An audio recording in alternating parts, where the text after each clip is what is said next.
think I actually do, because I used inspiration to make sure I grappled him. Welcome, Jason. I have inspiration. I can give it to you if try he to goes that recap route. this, maybe. So we can't really recap this, or at least we can recap if you want to stop. So, John, have you been brought up to speed? Yep. Okay. He's still grappled. Yeah, so I don't know how. I read Shape Changer several times. When Nick asked me if he can turn to mist and sunlight, I was like, yeah. And I went and read it again, and I still didn't see it. But this morning I was reading, and like the first fucking sentence is if he's in running water or sunlight. Oh, I assumed okay. it was something specific to Strahd that he could do it. I'm just gonna blame it on there being 3 fucking paragraphs for that ability. And I was reading the Misty Form stuff and not the first sentence. Anyway, yeah, he cannot escape your grapple. Even with the pass wall, that's great. He can sink through the floor, but not while you're holding him. Like, he doesn't become insubstantial. He has 0 movement speed right now. Yeah, so. Like, you can't follow him if he was to drag you through it, but that's it. Yeah. So, his options for trying to escape the grapple are pretty simple. He could try to gust of wind. Probably won't work. Be a strength save. He could try to break the grapple twice with a shove. Disadvantage. Probably won't happen. Or he could charm you, which means you have a DC 17 wisdom save to make. It was 17, Nick. Okay, I was close. So, not a great chance. It's not 15, man. Right. But if it fails, it means you get to keep a hold of him, and shit goes south fast for Strahd. Or the charm succeeds, and he gets away. Right. Because if the charm succeeds, he's still bailing. Can he charm me and still get away in the same turn? Well, that's where it also gets interesting. He would have 30 feet of movement. But does he have movement? Does he need an action to turn into something, or can he just move? No. He couldn't. He wouldn't be able to turn into something in the same turn. And wouldn't he have to wait till John's initiative again to then have John let go of him? No. You can release someone for free. It costs nothing. Okay. So let go of someone. I think it's a terrible idea. So. Time to lay things back out where they were. Just bend over right now. So I feel like. No, it's destiny. We're going to succeed on this. I feel like you just roll a wisdom save, and if you succeed, with advantage, yes. I'm assuming someone's giving you advantage. He is himself.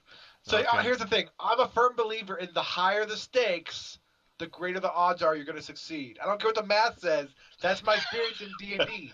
The more important it is that you succeed, the more likely it is to happen. Just watch. Nick is about to be Is that what this? Yeah, I remember. We all remember the double ones, Nick. Have we started the stream? That wasn't important, though, Jason. Yes, we have. We also remember getting back into the fucking boat. Let me change the order of the portraits. Exactly. Here. See, Brian knows what I'm talking about. Let's see, it's what? Vermeil, you have Tittle, disadvantage. That is 220s, sir. Raider, Nick. What's that? You wouldn't mind resharing the map, Jason. All right, and yes, I can reshare the map. Share sheet. Nice. Okay. So, let's see that wisdom save. All right. Let's see it be super high. What's the chances? About 40%. Yeah. Oh. Okay. You didn't want it bad enough, John. Clearly. Freaking worshiper of the Dark One. So. Traitor. Strahd charms you, asks you to release him and protect him, and he bolts. So. But now John's charmed, though, right? Yes. So, this is where either we can just say he turns ready to protect Strahd from you guys. Well, Strahd's gone. And Strahd runs 30 feet away, and we keep going, or Strahd just turns to mist form the next round and whistles down those stairs. It's up to you guys. I'm good with Strahd just getting away at this point. Because here's the thing. The charm will basically wear off. Yeah. So once the conditions he was supposed to be there, then he will make a save before he has to deal with Strahd again. I don't care because worst case, he runs around a corner real quick and then does it. I mean, it's just wasting time at that point. Yeah. Well, you could chase after him, but only Tibble could actually catch him. So. Yeah. I'm not fucking with Raider. I'm not stupid. Yeah. So. Raider probably still has a weird conflicted feeling in his head. I mean, yeah. But I just think anything that Strahd's like my best friend right now. Yeah, he is a very close friend, and you would really take anything he suggests in the best way possible. So, but it will wear off, and every time you interact with any of his allies, it will start to diminish. So I'm gonna turn to Raider and say, Raider, we were all ready to sit down and have a nice meal with Strahd. Let's go find him. Where is he? Doesn't work that way. It's not a psychic link. But we should go find him. We should find him. But I'm gonna say he does want me to keep him safe. I like that guy. He's cool. Outside of his influence, yes, it wears off. You recognize you were bamboozled. All right. And Strahd recognizes how easy it is to bamboozle you. So. Pretty easy bamboozle. God, here's a question. Just calls you a bitch. Now that he's been charmed. I just want to throw out, Tibble is the least bamboozleable of all of you.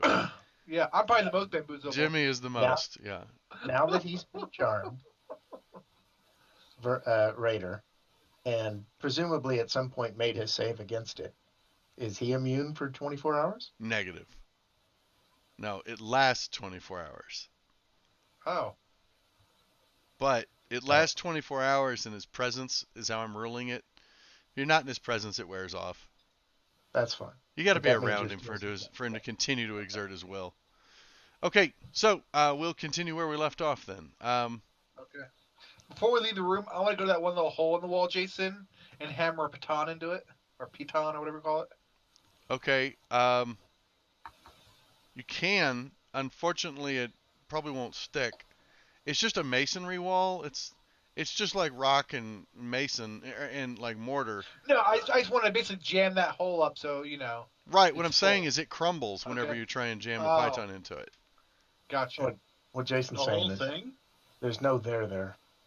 I'm saying that like you can't really plug the hole because every time you wedge the python in, some of it crumbles away. Gotcha. Oh. It's not an extremely durable wall. This was not part of the original construction. Someone just added this wall. In that case, I pee in the hole so I get the last laugh. Do we think we could break down this wall in any reasonable time? Reasonable. Someone give me some. I need athletics check. Oh, that'd be me. What kind of tool are you using? The hell out I guess of a hammer and python. Yeah, you can use that. Yeah, I have a hammer and python. All right, you're trying to chisel away could pieces. also turn his weapon into a maul and start bashing it too. Sure, or a pick, a war pick. Okay, yeah, give me an athletics check. I'll let both of you try. In the box or no? No, it doesn't need to be in the box. Hey! It's slow going, but you would say within an hour you could probably make a hole big enough to crawl through. That's really a long fucking time to be wailing against the wall. Then we upstairs we can go down to the other way. Yeah.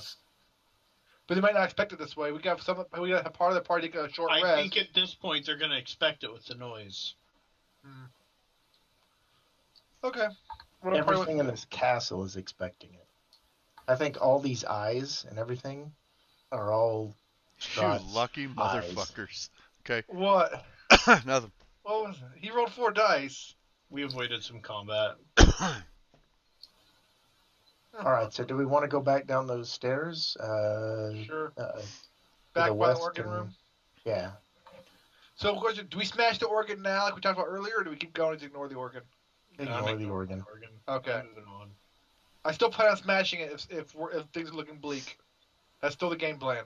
Yeah, I'm with you. All right. Like, when we're about to die, last gasp effort to hit the organ. Go break it. Yeah. I'm with Okay. you. I love that plan. I'm sorry. Do we need to move everyone or just one person? You're all going to end up on a different map, so. All right. You said you wanted to go down the stairs? Yeah, on the stairs. Okay. Yes. You return to those stairs. Let me move this map here. And oh, I know what the 4 dice roll was. There was something up the stairs. He was rolling to see if they heard us, and they didn't. false. That's why we were lucky motherfuckers. No? Okay. Nope. That's a good theory. I told you it would take an hour. I was rolling for random encounters for 1 hour. I thought we were it took 1 hour. You're not. I was rolling ahead of time. And then we didn't deal and with you guys decided not to, and there wouldn't have been any encounters. So. Yeah, but it'd been an hour, so let's go. Right. Oh, we could have gotten a short rest. That's what I was saying. I don't need a short rest. I'm good. Okay. Who needs a short rest? I get my key back on a short rest. Sorry, I suggested it, but no. You can also attune to things in a short rest. Oh, yeah. See? Yes. So you're at the stairs. Yeah, take backs. Yep. No, fair enough. There are, when you come into the South Tower staircase, you see 2 torches that were blown out by the gust from the dining room. So I'm going to say the amulet's out by now. The sword illuminates the spiral staircase. There's a chill wind that's rushing down the circling stairway. It seems to sap all heat out of the room. The staircase goes both up and down. I'm giving the amulet back to Jimmy. Since I'm not, well, yeah, since I'm not attuned to it. And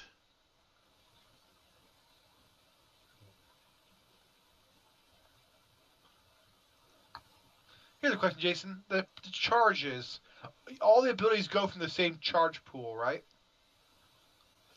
Mm-hmm. Okay, just making sure. 5 charges left. Okay. Yeah. Okay, so we're gonna zoom in here. And I'm gonna say share sheet. 11, 12.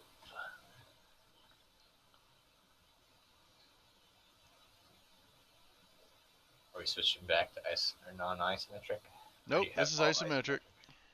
Nice. Yay! It is kind of cool. I can't wait till the 3D one comes out. If they ever freaking finish it. Sync client view, and let's see, Vermeil. Woo, a little big, Vermeil. Let's try that. That's what she said. Where were you at, there. Nick? Lock token scale. Where was I at? Okay, we got Vermeil, we've got Tibble, we've got Jimmy, we've got Victor, and we've got Raider. Okay, so you continue down the stairs. After traveling down for about 30-40 feet, you come upon a dusty 10-foot wide, 30-foot long corridor. There's a flat ceiling 10 feet overhead. To the south where you're at, you're in a web-filled stairway that keeps spiraling down into the darkness. The north end of the hallway ends at a wooden door. So, I mean, I assume Vermeil's still at the front with Raider right now. Yeah, you're in your normal marching order right now. Raider's looking to Vermeil to see if he wants to stop here or continue downwards. I think we should stop here.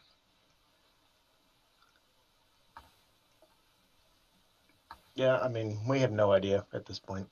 To me, it makes the most sense if he stops at every floor, so he just keeps going down and gets in trouble. I mean, which way did it seem like he ran away? Up or downstairs then? Oh, he went down. There was no mistaking. He went down and through that little hole. Okay. So maybe we can find that wall on this side. You know the walls, and like there's the rest of the staircase over there or something. This is just an explorer, so wherever you guys want to go is good. We don't really know. Yep. I just want to check for traps on the way. Yeah. Well, if Raider looks at Vermil, will give the okay to step into this hallway and looks this way. Okay. You just see I got 90 feet of dark vision.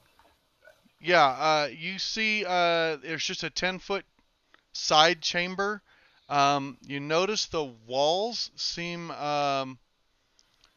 very scuffed up. Vermeil, you notice that there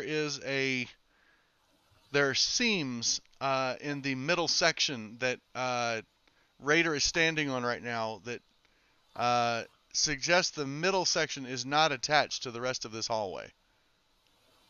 Huh. Like it's an elevator?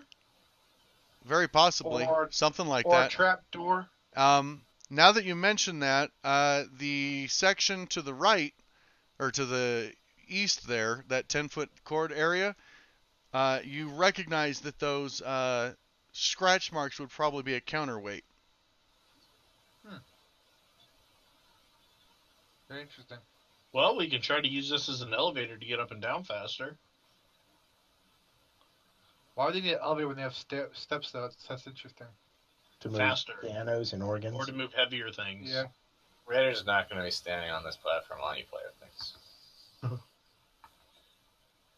I mean... You, as you have your mind on that idea of it, you almost feel like the tile has a little spring to it when you step on it, like it's not quite stable.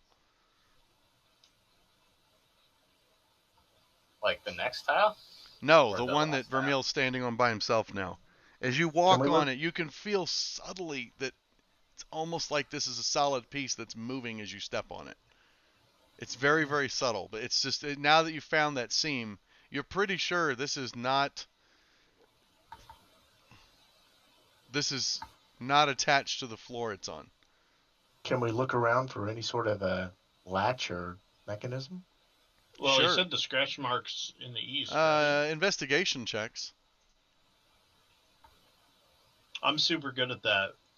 Just not if I actively do it. I'm not. Let me look here. I am. I am not.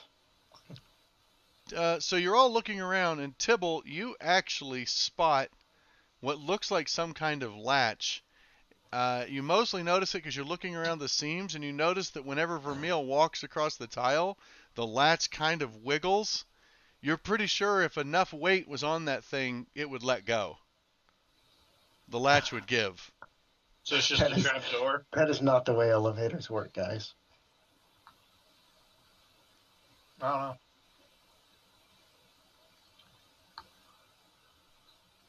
I say we go across one at a time. I agree. You know what it is? You probably have to get a certain amount of weight on it before it goes down. So like if two of us stand on it at once, for example. You're welcome to drop into the spikes below, friend.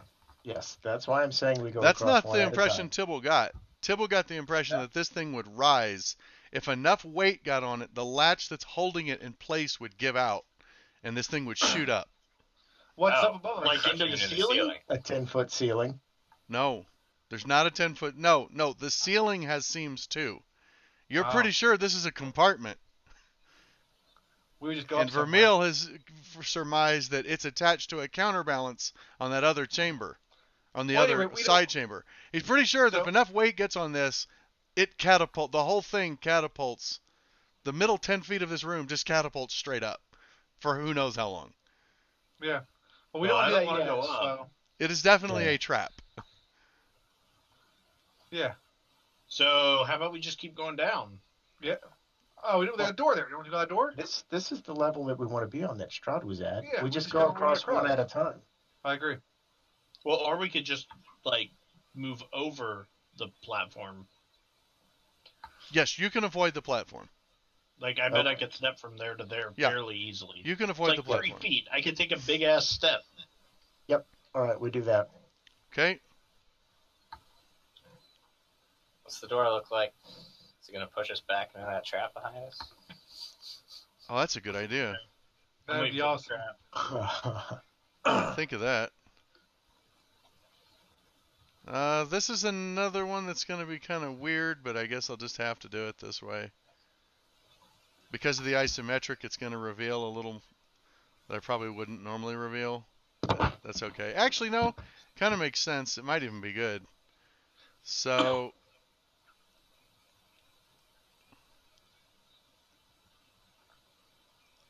there we go. So, this hall stands in deadly silence. There are heavy beams supporting a sagging 10-foot-high ceiling. Fog clings to the floor, obscuring everything that lies less than 3 feet above it. A giant shadow lurches across the ceiling as a dark figure shuffles purposefully down the corridor towards you. Hostile looking? Can I do my get behind Jimmy? That's kind of hard to determine. I like right where you are. We can look for traps that way better. Let's say. Oh, I can't see it. He is not that big, but here, let's sync client view. There. He is not that big. I just don't have him on the combat tracker. So. What is he again? I'll just describe him. So there's a figure who is he's very short. He's standing less than 5 feet tall, but it might be part of it because of his hunched posture. His left side of his face is covered with lizard scales, and he has the ears of a panther. His left foot looks like a duck's webbed foot, and his arms have patches of black dog fur. So he's not a house elf. And here's his portrait. Oh, that doesn't look so bad. Whoops. The fuck? Yeah, he looks like a hodgepodge of different species. So, he hobbles towards you. Raider's gonna hold us in hand in a stopping signal and tell him to stop there. He stops about... In fact, I'll go ahead and put him on the tracker here. Doop, ba-doop. And that way I can drop him like this and he'll be easy to resize. Not like that. So he's hobbling along and he stops about there.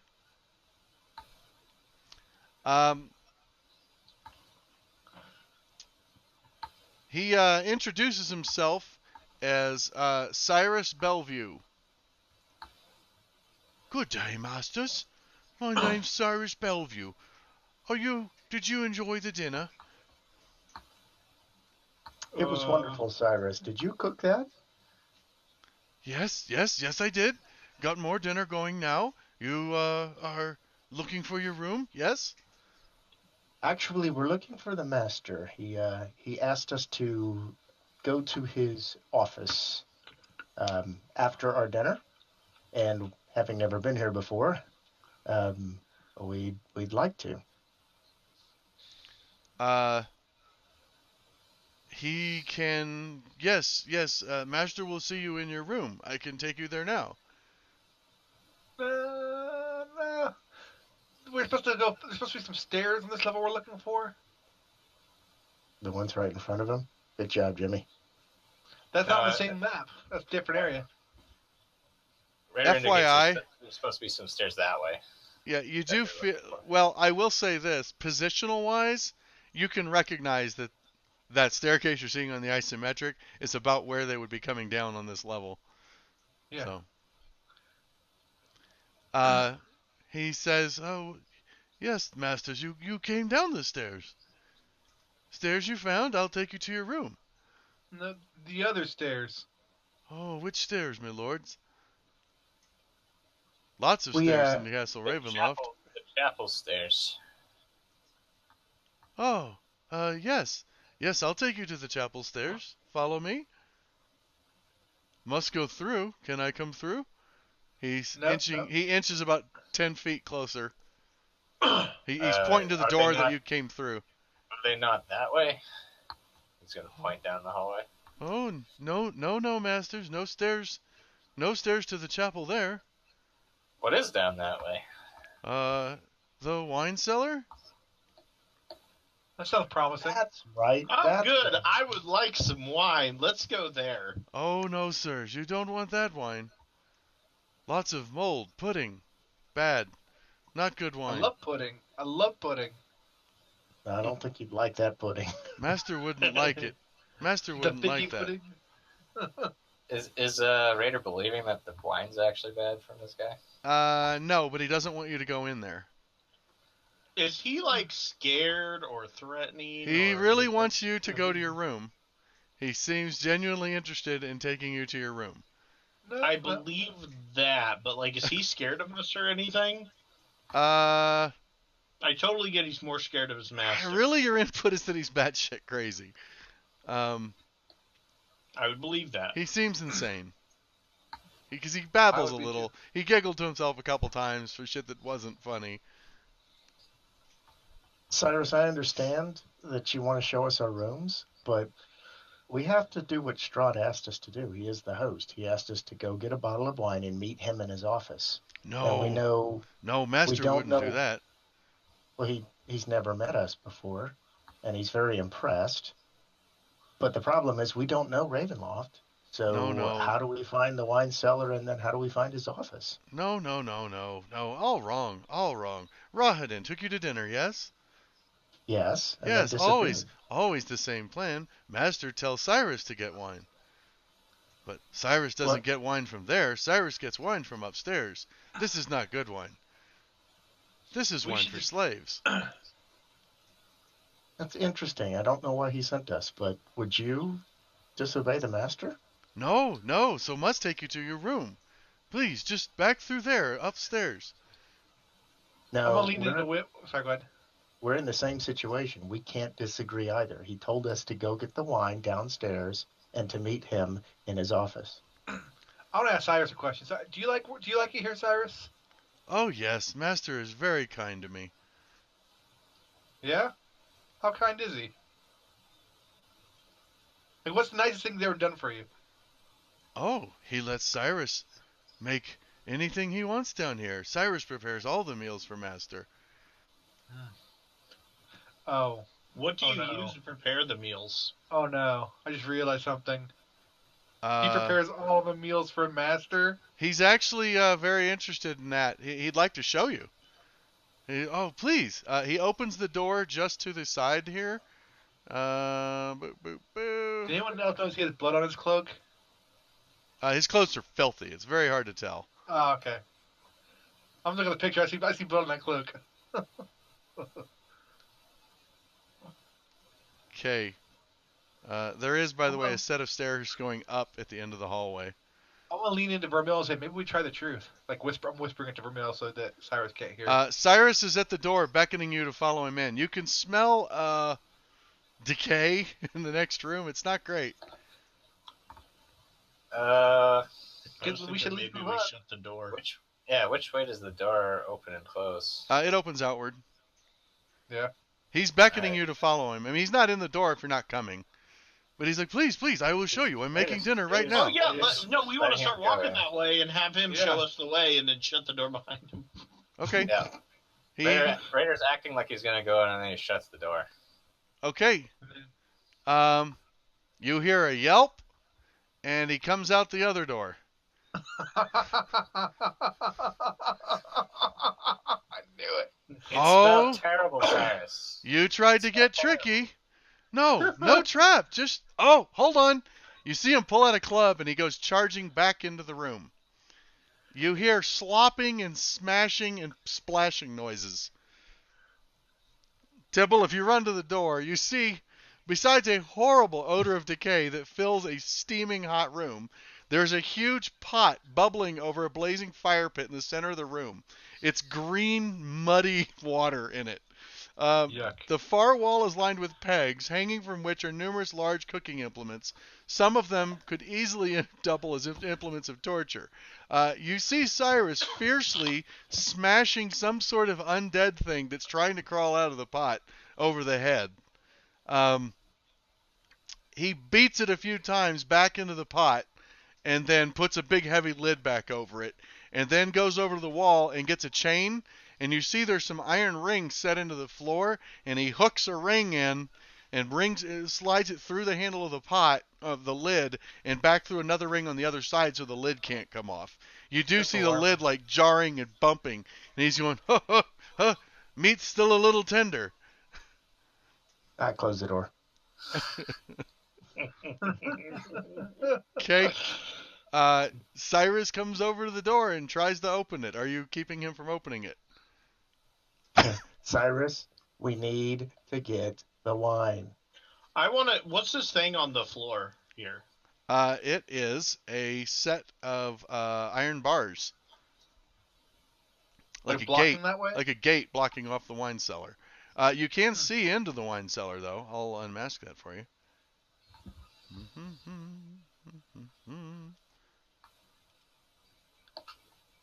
I want to offer him some rations to take us where we want to go, like some real food. We don't think that the wine cellar is below the chapel, do we? It would actually be just about directly below it. Do we see anything else in there besides wine? Well, you see there's an arched frame of stone that forms a low, wet ceiling over the wine cellar. There are great casks lining the walls. Their bands rusting and their contents long since spilled into the floor. There's a few hungry rats making their home here, but as you walk up to the bars, they retreat into the shadows.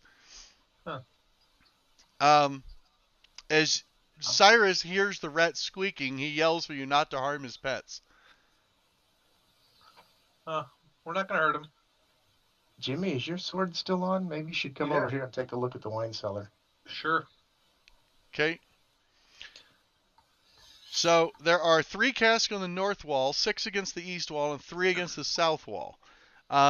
You can see all of them have the decorative logos from the Wizard of Wines. Although the logo looks a little more simple than the logo you saw, like more primitive, or possibly an older version. Huh. All of the north casks you can see are rotted apart and empty. The eastern cask, all but one of them is rotted out and empty. The last one has almost a gold, it looks like it's gilded almost, with like a gold filigree across oddly half the barrel. That is weird. I want to say, I don't think, because these stairs here go up. And there's 3 of the southern casks are also rotted apart. And then there's one more that looks completely normal. Do we see what goes that way? There's a staircase goes up into darkness. And not spiraling? No, it's very steep, 45-degree angle. Okay. So obviously the stairs don't come out on this floor, I don't think. I think we should just keep going down. Yeah, I think we should do. I don't think this is the floor. Is there any way to bar this door from the outside? Is there a lock? You could use pythons to keep the doors from opening. If you nailed iron spikes into the doors, like into the floor, you could make it so the door won't open. He'd get out eventually, but it would take him a while. Yeah, let's do that. That's all I want. Yeah. Let's do that. Cyrus is almost weeping frantically behind the door, and he's saying, "Okay, I don't need to take you to your rooms. Just go back through the way you came, and just gather up there, and I'm sure the master will be along shortly." Okay, we'll do that. Just gather right in the center and wait for him. He's very unsubtle. The master is going to be very, very upset that you didn't tell us how to get the wine he wanted and where to meet him in his office. Man, I feel like Vermeil has taught you well. I'm just going to tell him the truth. Look, Cyrus. We're going to kill Strahd, so just stay out of our way. No! No, you can't. You mustn't kill Master. We're going to set him free. Wait. Hey.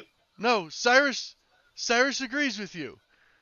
Cyrus can tell you how to get to Master. Uh-huh. Uh-huh. Cyrus will show you where Master is. Just let me out. Hi, Cyrus. Hey, wait. I want to walk over to here, and I would like to do an impression of Strahd and say, I see Cyrus hasn't shown you where the wine was. Come this way. Give me a deception check. Okay. With advantage, as this is kind of true to his heart.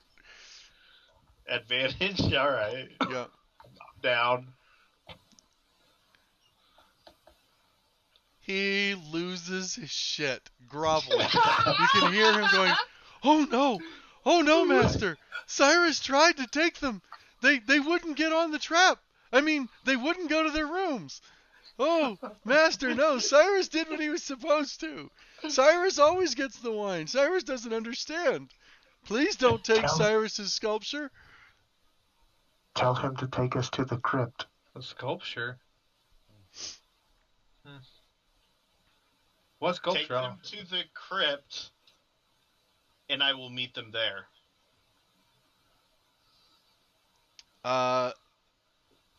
Cyrus, make a deception check again. No advantage. All right.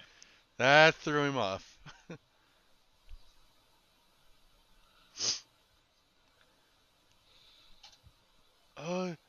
To the crypt, Master? Apologies, Yes. Master, but you told Cyrus never, ever, ever go to the crypt. Just shout, do as I command. I'm going with that. Do as I command. I will meet you shortly. Yes, Master, yes, please. You have to let me out. Does Victor have any sort of prestidigitation that he can make a ugly hand appear under the thing? As he says, do as I command. That would. I need minor illusion at least. Minor illusion doesn't have movement. That's a solid object. Yeah. So it need to be. Whatever. It'd need to be a decent illusion. But no, Victor. Victor does not. That's not his rep. Victor's more evocation magic. So. Right. So he's part of the magic for the masses, is what you're saying? Yeah, he's more of the blow shit up guy. Yeah. All right, and then in my voice, I'm going to say, well, you heard him. I guess we have to let him out so he can show us where to go. All right. We'll meet you there, Strahd. I'm going to say that, because why not? Okay. Where did he go? He keeps disappearing. All right. Do you let Cyrus out? Yeah. Okay, sure. He comes out. He has a scowl on his face. He's mumbling under his breath, much louder than he probably intends to. He keeps going on about how you got him in trouble, and Nice. that this isn't right. He's not supposed to go to the crypt. No one's allowed to go to the crypt. How is he supposed to know which direction he wants you to go to the crypt? Like, what if he's not sure which way he's supposed to take you? He's really in a panic about that. Most expedient way. Cyrus, possible. It's all right. Just take us to the crypt in the safest way possible. And we'll put in a good word for Strahd and say it was all a misunderstanding. You've never met us before. It's fine. It'll be fine. Okay. He comes in. He gets to the door. He's ready to lead you back into the other room, and he pauses and he keeps looking longingly at the double doors to the side. He goes, "Where did Master go? Did he go in there?" No, he went through the floor. One moment. He sneaks over and he just creaks one door open real quick and he goes, "Oh, okay, yes, I'll take you to the crypt." He seems very relieved. He has something in there. What's in there? Sculpture. Yeah, I don't want to know. No, it's got to be like made out of human body parts or something. I don't want to know. Yep, just follow him. I don't want to know because I know I'm about to kill him. So let's just go. Okay. I want to keep a lookout for traps. Okay, he gets into the door and he stops here at the platform and he looks and he goes, "Master said don't take you to your room?" Correct. To the crypt. You heard him. You heard exactly what you heard. Okay. Maybe come to the stairs one at a time then. Okay. And he's sizing up and he looks at Raider and he goes, "Yeah, you definitely one at a time." All right. He leads you all to the stairs and continues down. He doesn't really wait. He kind of takes off. Excuse me. Okay. All We're right. following. I'm gonna. Okay, he gets you. He goes down the stairs about 1 or 2 revolutions, and he says, "This is as far as I can go. Keep going. The crypt is at the bottom of these stairs." I believe you said to take us to the crypts. This is the crypt. Cyrus is not allowed to go into the crypts. This is the crypts. I showed you the way. Master said, "Show us the way to the crypts." Okay. Okay, he leaves. He bolts back up. Take care of your sculpture. Okay. Cyrus? Cyrus? I tell him as he passes, Miley, nice to meet you. All right. I get it. It's bad. All right, so you continue down the stairs.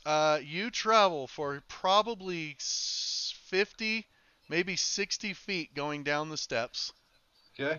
Before you finally come to a landing where the stairs stop. They don't go any further. And you know you're at the bottom because the stairs are submerged in water. Huh. Well, this isn't good. Like, how deep is the water? Well, I'm assuming you stop at the black, tepid-looking water. So I wasn't going to tell you beyond that. Strahd wouldn't have anything to do with water. Maybe his room isn't in the water. Like, maybe we have to go through the water and then it raises up a little bit. Raider takes out his pike and sees if he can reach the bottom of the water. Okay, I'm just getting you guys on the map here. Tibble and Victor. Okay. So, can I use an insight check to see if I think he was being genuine, by the way? Sure. He seemed legitimately. He was saying he's not allowed. He didn't seem to be lying when he said this is as far as he's allowed to go. Okay. So the stairs descend into black still water that fills an arched hallway before you. The water's surface is like dark mirrored glass, disturbed only occasionally by the thwick of a drop of falling from the ceiling. 20 feet ahead, arched doorways lead downward from each side of the hallway. In each arched doorway, there's an iron door that stands closed and partially submerged. You hear a weak cry for help from beyond the south door. What? The water's about 3 feet deep from when you prod it. I'm always going to go in. And the cry for help's a trap, I would think. Yeah, I played that, what's that movie, that PS4 game? It doesn't matter. This is Strahd's place. Whatever's here is here, so... There's actually, in this PS4 game, there's a cry for help, and if you go to investigate it, one of your characters just flat out dies for investigating that cry for help. Wow. To Wendigo, yeah. So what are we doing? So it's in each of the cardinal directions that there's a steel door? There's a door to the south and a door to the north. To the west, you can see the chamber keeps going, but that's as far as the light's illuminating for you. Shouldn't we go west? Oh, I should probably sync client view. Boop. There we go.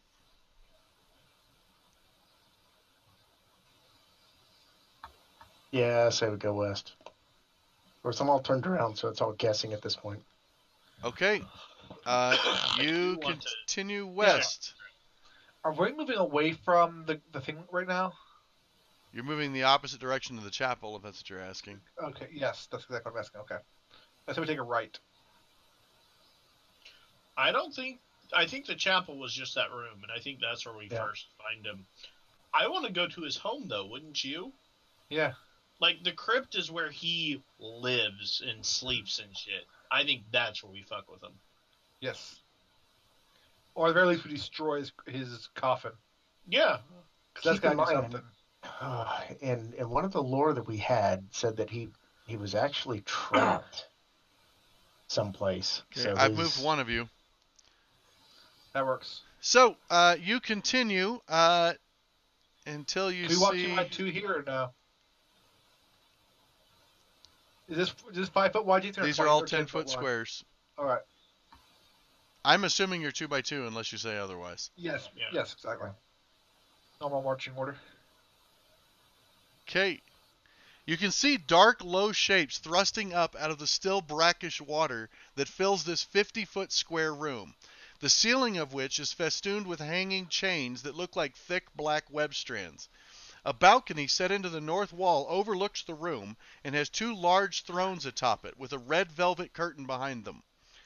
The ceiling is 17 feet above the surface of the water, which still seems to be 3 feet deep. You can see that the balcony on the north is about 10 feet from the floor, 7 feet above the water. Let's go up. Get out of the water. The throne seems promising to me. Yeah, we can see if there's anything behind that door. Do what? I'm sorry, I haven't followed what we're doing. I was reading. I think we could either try to climb up and see if there's something behind that red velvet, or I don't trust that south door. I'd almost be more prone to go to the north door. Is the red velvet just red velvet, or is there a painting or anything else? Any depiction on the red velvet? Does it seem like there's also a spot behind the red velvet, like that could lead to another room? Let's see here.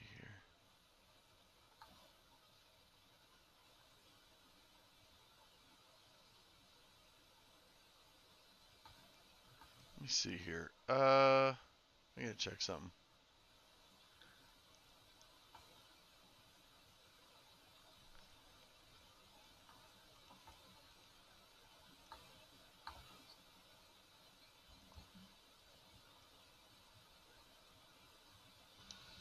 Eight, who's the third? Okay. That'd be 40.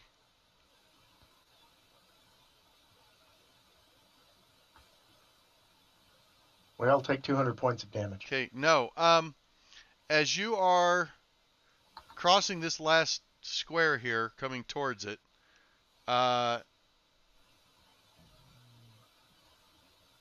Jimmy, the floor you're on gives out beneath you. What? And I you- was one floor forward next to Tibble. Yeah, I know. I'm saying as you guys are crossing this, like right here, the floor gives out below you, and you drop. Okay. You drop into the water. Like you guys just see, all of a sudden Jimmy's just like, whoa, and he sinks in and he disappears under the water. I can't just keep swimming like you know, at the top of the surface? No, you plunge below the surface. Oh. Just grab him out. Okay. You reach for him, and there's a solid floor. That's nice. I would like to check for a trap or see if I can open it or something. A secret door. Okay. Something.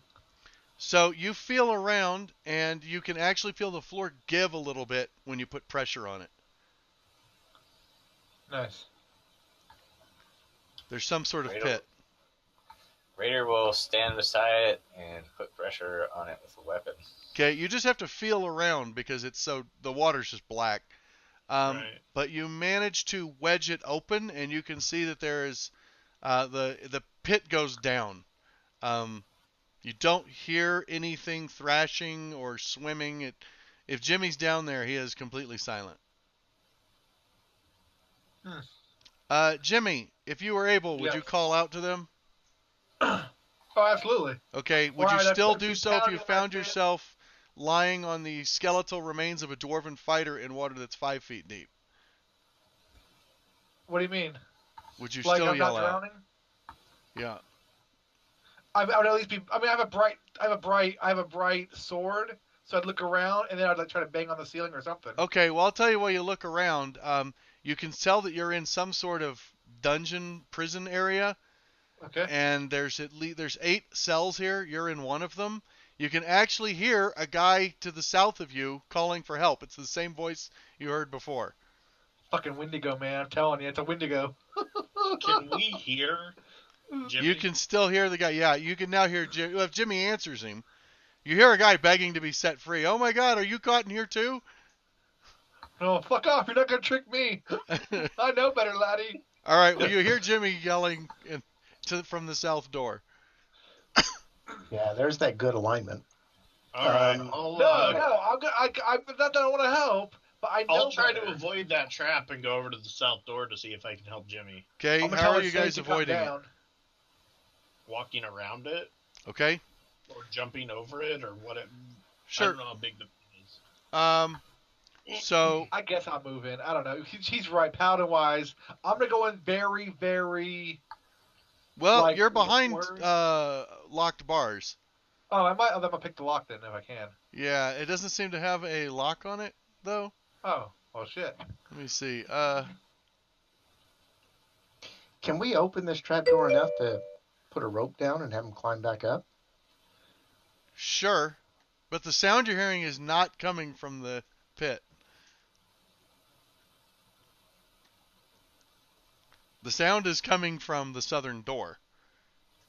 Yeah, that's what I was saying. Let's go back. Okay, sorry, I didn't move myself. I want to end up like over here. Yeah. And go that way. So, as you're doing so, Jason, just real quick, sorry. The door mod, are these half barrel hinges or full hinges? Like in Pirates of the Caribbean, the proper application of leverage? I don't know, dude. There's Well, just iron bars. You don't remember? There's just bars. There's no door. There's no door. Oh. What? Yeah. Okay. It's just bars. Sorry. These are permanent cells. I'm just going to watch them. These are not cells that you get let out of periodically. Okay. So, Jimmy, as you jump over that one, the floor gives out in front of the door about here, and you plunge into the water. You end up in a cell, Brian. Not the cell that I described to Nick. And I can't see these or anything? No. Not the floor seems fine, and then it just gave out. It's also the water's black. You can't see the bottom. Anyways, you find yourself in a totally different room. It's almost black, but there's a faint glow coming from your south. Nick, there's no glow coming from your chamber. Okay. Well, outside of your sword. I probably am the glow, is what I was going to guess.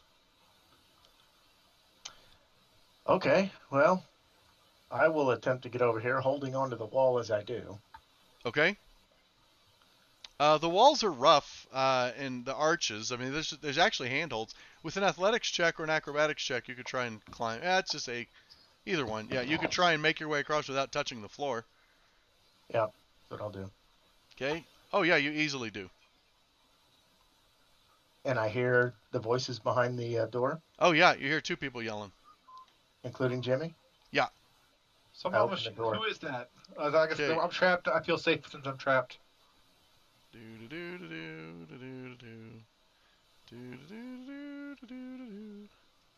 Okay. So, let's put Jimmy right here in this one. And there's another guy. Where'd he go? Not you. Oh, so water in here is pretty deep then. 5 feet deep. Okay. This looks deeper. Okay, and boop. Take this guy. Put him here. Whoa. Easy there, big ears. Okay. So, there's a guy down at the end of the chamber. He says his name is Emil Terenescu, and he's desperate to get out of here. Yeah. Yeah, we'll get right back to you. Is there any obvious way to open Jimmy's cell? No. Oh, I gotta wonder, how did I end up here if I fell in over there? Called magic. Yeah. I ended up who the fuck knows where with something to the south of me. You're in the north. North. So is there a lever? We're just going to try and climb and open the north door. Okay. You're past the pit traps in that direction, so it doesn't matter if you make it or not. Alright.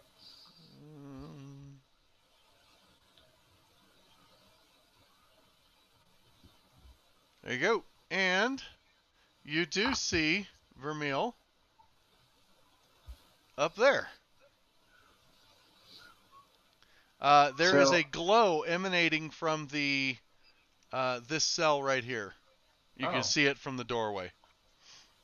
That's ominous. Can I see what it is from the door, or I have to go in? You'd have to go in to get a better look. I mean, it's 20 feet away around the corner. How are we gonna bust in both of these sides, the stairs descend 2 feet before the doors, so that's why it's 5 feet deep here. Can I muscle the door, the bar is a little wider for me to slip through? You can try an athletics check to athletics. You can try a flat out strength check. There's no athletics to bending the bars. Okay. This is just strength. You say so. I don't have the strength to bend the bars. Jimmy's actually able to wedge one of his bars free. And bust out enough that he can squeeze out. By the way, there's a dead dwarf on the floor. It's long dead, skeletal dwarf. I didn't see any value in the water, did I? It looked like he was wearing severely rusted chainmail and had a battle axe. Okay. Nothing shiny in the water? No. You notice in this cell, there's a guy hanging by his feet from a chain that's run through a hook in the ceiling, and his head is just under the water. That's terrible. Yeah. As you're looking at that, Emil says, "Yeah, Strahd was seeing how long he could keep his head out of the water." Huh. Does Strahd come in here with all this water? Yes. How long have you been here? I was down here trying to free my wife, and I was captured by Strahd. He put me in here, I don't know, a month ago. Huh. What do you eat? Strahd brings us the most horrific things. He says he has his chef prepare them. Oh, yeah. I don't know what it is. It's some kind of meat, I guess. It's rotten. Oh. So I feel like we should probably free Vermeil first. So we're going to free our friend, and we'll come back and free you. Okay, please don't leave me here. I'll stay here and talk to him. Oh, that works. Okay. So... I have a crowbar and stuff, if that'll help. Yeah, I actually have a crowbar as well. Where are you from? He tells you that he is from the northern woods, north of the Wizard's Tower of Baratok Lake. Do you know it? We know the Wizard's Tower, yes. What was your trade? I was a lumberjack. Are you okay? No, I'm not okay. I've been in here a month. I'm just waiting for Strahd to get bored and decide to kill me. You like to wear women's dresses? What? I am a lumberjack. Okay. Oh, I thought he was doing airplane. No. You ever like to I just want to know if I'm fucking fucking free or not. So what's that silver light as we pass? What's that silver light in that cell? It looks like a blade, maybe a sword. Let's leave it and get Vermeil out first. Yeah. So we're going to go get Vermeil out. Okay. Between the two of you, you can work the bars loose and get Vermeil out. All right. I'm going to tell Victor, come on, we're going to go in here and then try to bend these bars. I don't know, Jimmy. Should we bend the bars for the sword? Victor is not going into the room. We just got to use Raider's lance. Quite good where he's at. That's a good idea. See if we can pull it out. Yeah, we're just going to use like a stick or his lance or whatever to pull it towards us. The sword. Yes, you could work the sword towards you. Okay. It is a short sword, and it glows extremely brightly. It's shedding 30 feet of light. That was a save, so I'll take my 9. So obviously I don't bend the bars, and I say, gonna need some help. Is there a sword light cast on it? I don't know. You want to pick it up, Vermeil? Sure, I'll grab it. Worst case, I got some light. Okay, no problem. Vermeil has the sword. Do you know anything about it? Does it look like a sun sword, or does it have an actual blade on it? No, it has a blade. It's just the whole sword glows pretty brightly. I'm down with glowy sword. My sword's brighter, or no? Yeah, your sword's daylight. His is just light. So it's not... Okay, perfect. So let's go free this guy. But it can help me see. Okay. All right. With you there, Jimmy, and a crowbar, you can get Emil Serenescu freed as well. Okay. He's extremely thankful. Give me an insight check, Nick. All right. Insight. He's a werewolf. Oh, I like him already. You can sense it. No, you can sense it. He's a werewolf. Oh, so wouldn't that make him evil? Oh, we have bigger fish to fry. Tell him to find his own way out. We're going to kill Strahd. No, I have to find my wife. I'll stay with you and help you. Oh, okay. That cell that had the sword, was there like bones or dead body or anything from there? No. Is there any kind of lore in the world of werewolves hating vampires? No, not really. In fact, you know for a fact that the werewolves serve Strahd here. Huh. It's not World of Darkness. This could be a bad idea. Do we think? I mean, Jimmy hasn't. Jimmy hasn't told everyone that he's a werewolf yet. So. Let's have this guy take point. not aggressively, but just like, hey, let's walk this way and try to walk him over one of those traps. No, I'm not gonna do that. That's evil. We just freed him. I believe him. I mean, is Strahd really gonna put a werewolf in here just in the off chance somebody comes here to free him? I mean, that's a bit of a reach. Why does Strahd take your wife? I would like to kind of talk to him a little bit to see if he actually wants to kill Strahd, in my opinion. Yeah. Okay. We don't have to get into it. Just give me an insight check. Okay. Like, I trust my opinion on this, but right now I don't trust him. He's lying through his teeth. He's going to betray you the first chance he gets. Oh, nice. His story doesn't make sense. He leaves a couple loopholes in it. There's a couple times where he actually says two different things about the same event. He's trying to talk about how his wife was and he were captured near the castle and brought here. He's really fuzzy, though, on the details for how he got into this trap. And what you suspect is closer to the truth is he has upset Strahd, and so Strahd imprisoned him here. Probably to rot. Gotcha. So I'm gonna motion to go out. I'm gonna bend the bars to my cell back into place, and we're gonna walk him over. Yeah, at least try to. Okay. Like, I want a thieves can't tell Nick that this dude's dirty as shit. Okay, no, I like that. All right, so in thieves can't you communicate? Oh, this guy's lying through his fucking teeth, and then he kind of makes a motion that basically indicates let's get him back in this cell. So all right, werewolf. You put the cell back. Yeah. You get the bars bent back. Once he's out of the room, I do this.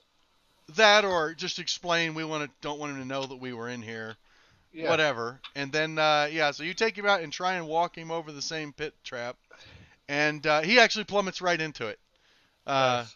And pops back into the cell. And he's like, "No! Oh God, please get me out!" Yep. I'm gonna yell at him. You can't teach an old dog new tricks. Oh God, that's awful. All right, so I'm assuming you slam the door on him and leave him in there. Yeah. Okay. He just moved cells. There's a better view now. Yeah. Okay. Now what? You can avoid the rest of the pits. Now that you know you're prodding the ground heavily in front of you. Yeah. Okay. Every 10 pounds on them is a 5% chance that the trap triggers. Oh shit. I rolled for all of you. Jimmy's was the only one that triggered the first time. Gotcha. So we'll drop Emil. Dick leaving him, but yeah. Okay, so we want to go check out these thrones. You would have killed us, or tried to. I know. I don't feel that bad. Okay. So, you guys are heading towards the... I don't remember the marching order. You guys do it. It's not doesn't matter. It's not Victor for sure. Yeah, okay. Brian and Raider. Oh, Brian was up there. Okay, so you head towards the balcony, and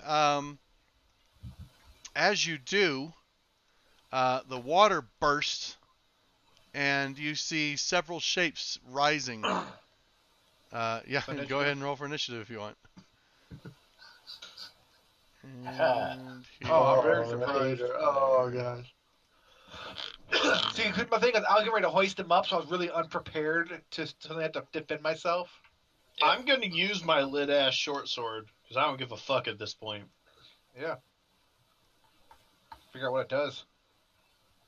Watch it just be a sword with light cast on it. Cool, I have a sword with light cast on it. Does that count as magic? You'll wear it around your neck as like a torch. Using your crossbow.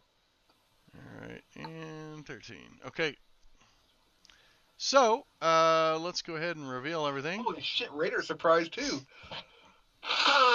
I'm trying to climb up. You see because I was in the process of hoisting you up is what happened. This. A Strahd zombie? You know what? Maybe we just climb up out of the water and leave him there. So, you see that burst out of the water. Does the sunlight affect him at all? No. Okay. I didn't think it did, but I was just checking. We haven't fought a lot of zombies. I don't know much about them. Okay. Tibble, you're the first to act. Kill the shit out of them. Yeah, so I'm going to Hey, run up to... I'm on the right side of this. Good. I'm going to run up to Zombie 5. In the 3 feet of water, it's difficult terrain to move through it. So that's... You could also... 5, 10... So it's 15 feet, so that's 30. Yep. That's fine. That's basically half my movement. Okay. Dodge. You hit. For 12, are you going to move? No. Crit! I'm going to take my second attack. Okay. All right, and that takes it out, actually. So obviously they're not hard to kill. That's a relief. So you run up, and as you first slice the first time, you take off like both of his arms. As you fall, you actually see the claws still trying to grab you, and then you slice a second time, and you cut him from basically temple to like his thigh, and it splits in half, and you see the whole thing go limp and fall to the ground. Okay. And then I'm going to run behind Raider. Oh, okay. No bonus action? The bonus actions are based upon... I mean, I guess I could. I thought you were going to do like a martial arts kick or something. Yeah, you can kick one on the way back. Yeah, I'll kick one on the way back, I guess. Okay. That's 6, I or thought it had you to be could the hit same 6 target, at least. but it No, doesn't. no, it's Okay. just if you make an attack action, you have the option to spend a bonus action for a martial arts kick. Okay, and 6 damage, lightly wounding it. Water slows you down a bit on the kick. All right. Well, good. There you go, boys. Softened it up for you. Okay, Vermeil. Okay, I want to stand kind of near Raider, but kind of just behind him. Okay. I'm going to help Raider on, let's just say, Zombie 6. That's a close one. Yeah, it should be a Raider fight. And ready in action to attack anything in reach that once it's next to an ally. Okay, makes sense. No problem. Okay, Victor goes next. Victor's a little disturbed by the zombies. Just zombies, Victor. Nothing big. Yeah, he's like, he looks and he was like, fireball? No fireball. No fireball. Firebolt. Okay. Ice storm, cone of cold. Nope. Firebolt. Okay, he throws a firebolt at, we'll just say zombie 6. He hits it for 12 damage, heavily wounding it. And I need... Wasn't bludgeoning or slashing, so no problem. Okay.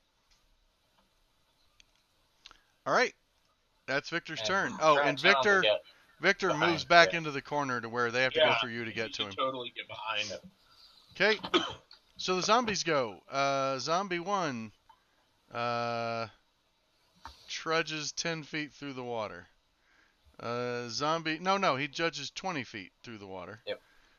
Zombie 2 trudges 20 feet through the water. Zombie 3 trudges 20 feet through the water. Let's see, that's 1, 2. You know what's funny, Brian? I'm counting these the same way we did tiles on, like Wrath of Ashardalon.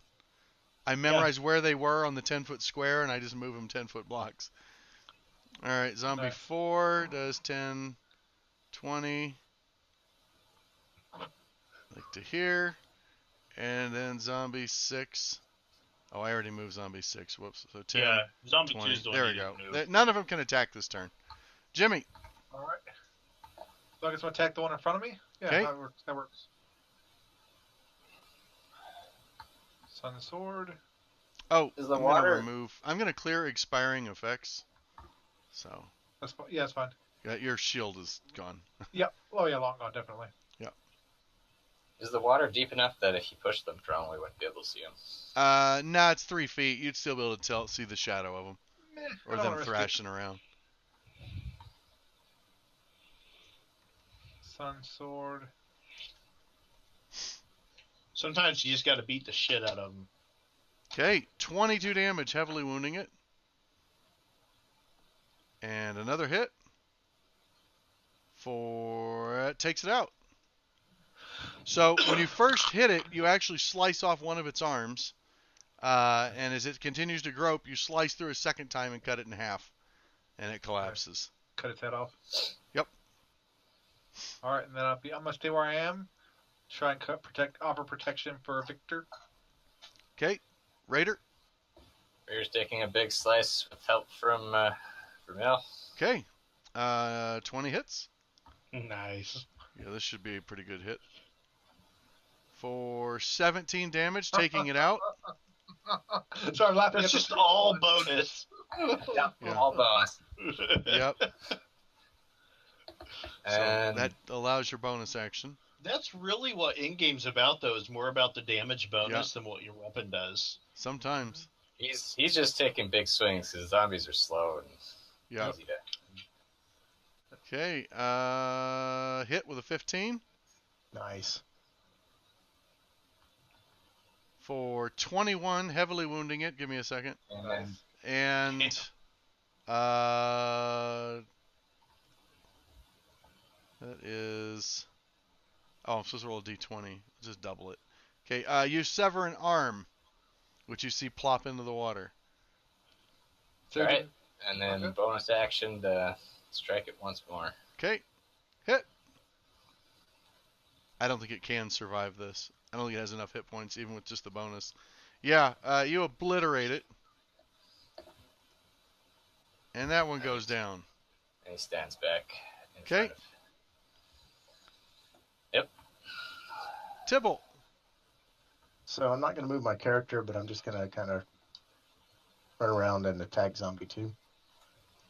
Sure, no problem. You can get to him. Hit. For 14. Nice hit. Hold on. That's slashing damage. You chop off one of his legs.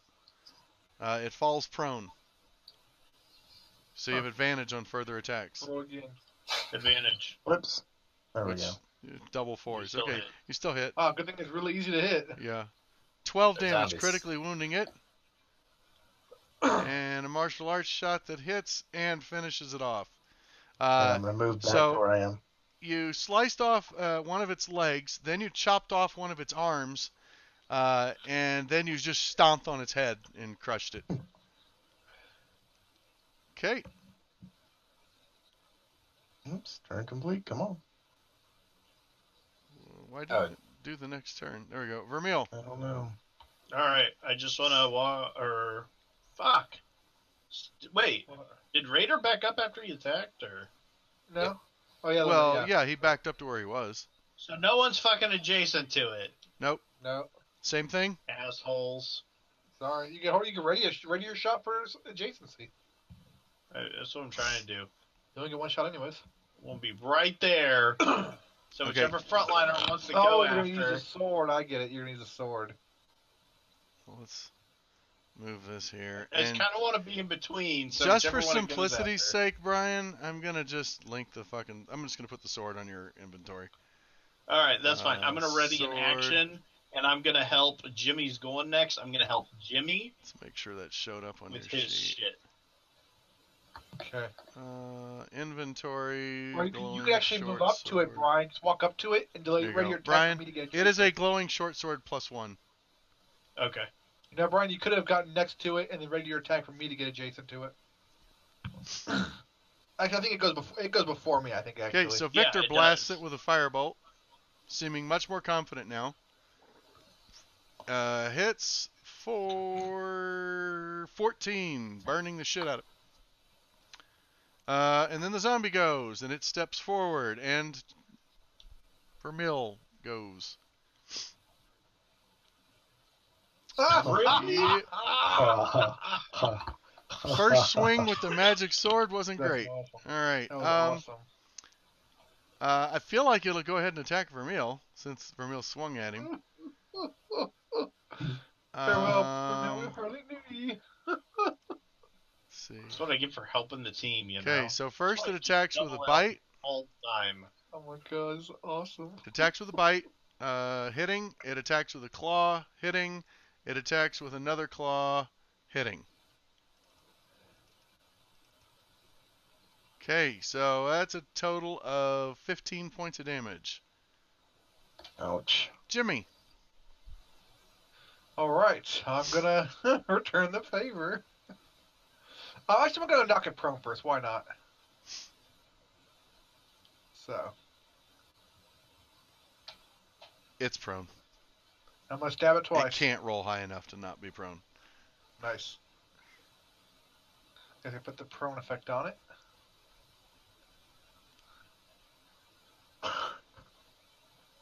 Hit. So, sneak attack. I just need to put that in my hotbar so to get it faster. Okay, Sun Sword. Critically wounded with 14 damage. And 17 hits. And I'll just anyway it won't die. And it's dead. Alright. Okay, the water returns to a still. There's still ripples cascading around, but it's still again. As the last zombie goes down. Now where were we? Trying to climb.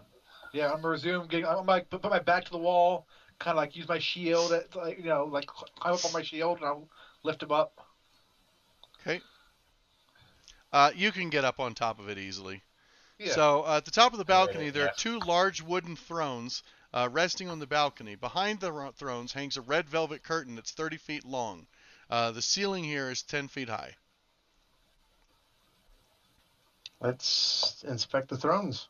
Yeah, maybe wants Vermeil to tell him if he can throw the thrones into the water. Perception. What I'm curious about is, you said the claws were like grasping at Tibble when he was chopping them off. Are they still moving? No, they go still as each one of them dies. But they have a mechanic that if they each died in one round, but if you chop a limb off, it keeps fighting. If you chop its head off, it will keep trying to bite you if you're in its square. You. But once you've done enough damage to kill it, then it's dead. Oh, nice. Okay. So they're just zombies, but their mechanics, they split. Tibble says, I think these are thrones. Yeah, basically. Wait, what'd you want to know about the thrones? I just wanted to inspect them. There must be something interesting about them. It's like Strahd comes in here to watch fights or something. Raider just wants to know if he can break them and throw them into the water. They don't appear to be attached to the floor. As long as they're not trapped in anyway. That's why he's getting Vermeil to look I'll check that. Yeah, Tibble said it was clear. Yeah, Tibble says no problem. I want to peek behind the curtain. Vermeil does not think they're trapped either. Alright. I'm super good at this. Okay, you chuck the thrones into the water. They're pretty sturdy. He's actually bashing against the side of the railing as he's... Oh, okay, so you spend some time destroying these things, but no problem. You do. Is there anything on the floor underneath the thrones? No. I'm going to look behind the curtain. Okay, behind the curtain, you see a doorway. Yeah, let's stop making a game of these thrones. All right, very good. If Scott says very good, you fucked up. Don't encourage him. Scott has no room to talk, so there.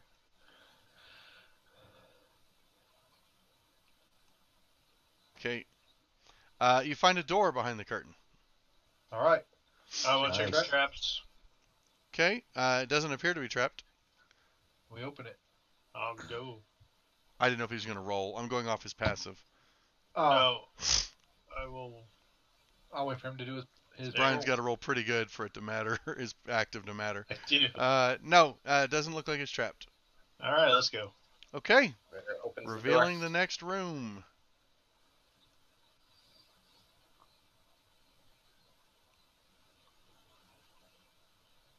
When I write this story, it'll be Raider took the thrones and thrown them down. It was a thrown down? Yep, it was a I thrown will never down. read that story out of spite. I'm going to deal with your shit. It'll be a royal deal. Not really. All right, there we go. So, this room is 30 feet square, rising to a 20-foot tall flat ceiling. A stone brazier burns fiercely in the center of the room, but its tall white flames produce no heat. The rim of the brazier is carved with 7 cup-shaped indentations spaced evenly around the circumference. Within each indentation is a spherical stone, twice the diameter of a human eyeball and made of colored crystal. No 2 stones are the same color. Overhead, a wood-framed hourglass as tall and wide as a dwarf hangs 10 feet above the brazier, suspended from the ceiling by thick iron chains. All the sand is in the upper portion of the hourglass, seemingly unable to run down to the bottom. Written in glowing script on the base of the hourglass is a verse in common. There are 2 9-foot-tall iron statues of knights on horseback, poised to charge with their swords drawn, standing deep in alcoves facing each other. The brazier sits between them. What does the verse say? Gotcha.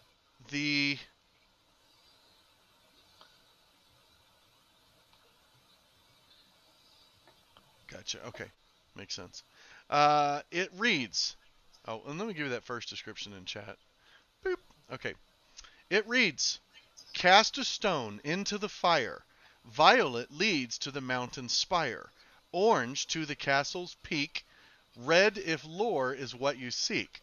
Green to where the coffins hide. Indigo to the master's bride. Blue to ancient magic's womb. Yellow to the master's tomb." Incidentally, there are stones around the rim are red, orange, yellow, green, blue, indigo, and violet. To ancient magic womb. I don't know what that's all about. So we want to throw the yellow into the fire? I guess, I think so. I'm going to recommend someone with some hit points do that. We're just going to ask Victor's opinion on the riddle. Master's tomb sounds like Strahd. Does this seem like magical to you? What do you think it's going to do? Victor is like, I am not an expert on the arcane. I know what I learned from one book. I kind of hoped I would find some spell books here. Maybe go back with you to this Waterdeep you speak of. Learn to be real wizard. All right, let's just do it. No balls. I think we should. Just all so you be know, very Victor close. does not have Arcana trained. Nice. I see. Well, of course not. That's par for the course in our He's party. not the guy to ask. Yeah. I think we should all be close. The guy to ask. And maybe even touching. Do what? Shoulder to shoulder. We should all be close and touching shoulder to shoulder when we cast that yellow stone into the brazier. Okay, so everyone's going in, I assume? Yeah, let's all go in lock arms. Why not? Victor's all ready. He's like, so yeah, as you're sitting there, Victor goes, "Should we hold hands?" Let's lock arms. Okay, Victor's fine with that. So someone's throwing the yellow one in? Sure. Okay. So, as you chuck it into the brazier, the flames flare up and turn bright yellow. The sand starts also just, you see the white sand suddenly shift to yellow, and it starts drifting down through the thing. You would estimate it's going to run through the hourglass in about 30 seconds. How long we have? But outside of that, nothing else has happened. Are these 3 doors? The flame is still putting out no heat. It seems inviting, though. Time to walk into the flame? Oh, you couldn't possibly walk into it. It's way, way, way too small. But maybe we need to touch it.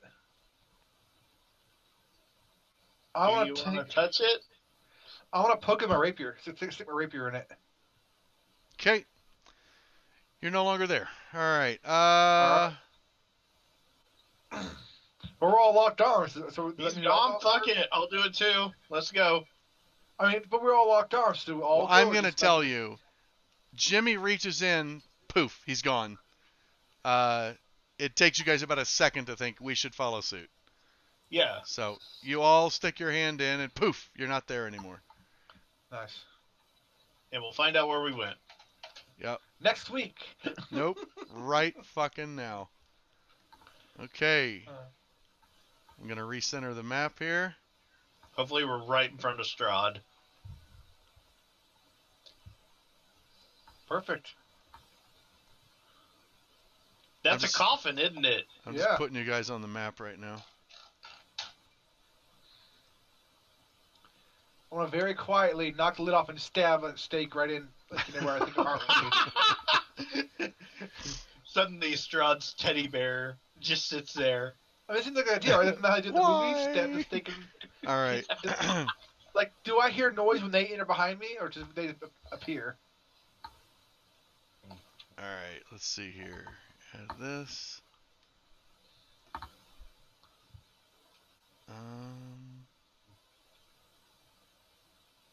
I think there's iron bars behind us. Yep. Yeah, this is a fight to the death. And then we die of starvation in the room. No, I mean, that could be, right there could be like a handle or something. Or like gray button. My gray arrow is really terrible on a gray map. I just realized this. Here's what you do. You get a real color. I'm a paladin now. I don't need gray. I'm going to do yellow now. Fuck, I'm doing yellow. God, you bitch. I picked yellow a long time ago. You all went grayscale. I was like, fuck that. I'll do yellow. Okay. Well, I'm doing yellow, so there. What do you think about that? Are you yellow bitch. dice or are you yellow text? How about that? I'm yellow dice. Oh, with white text or black letters? Fuck, I'm no yellow black letters. It'll still be yellow arrow. Just do like white or blue.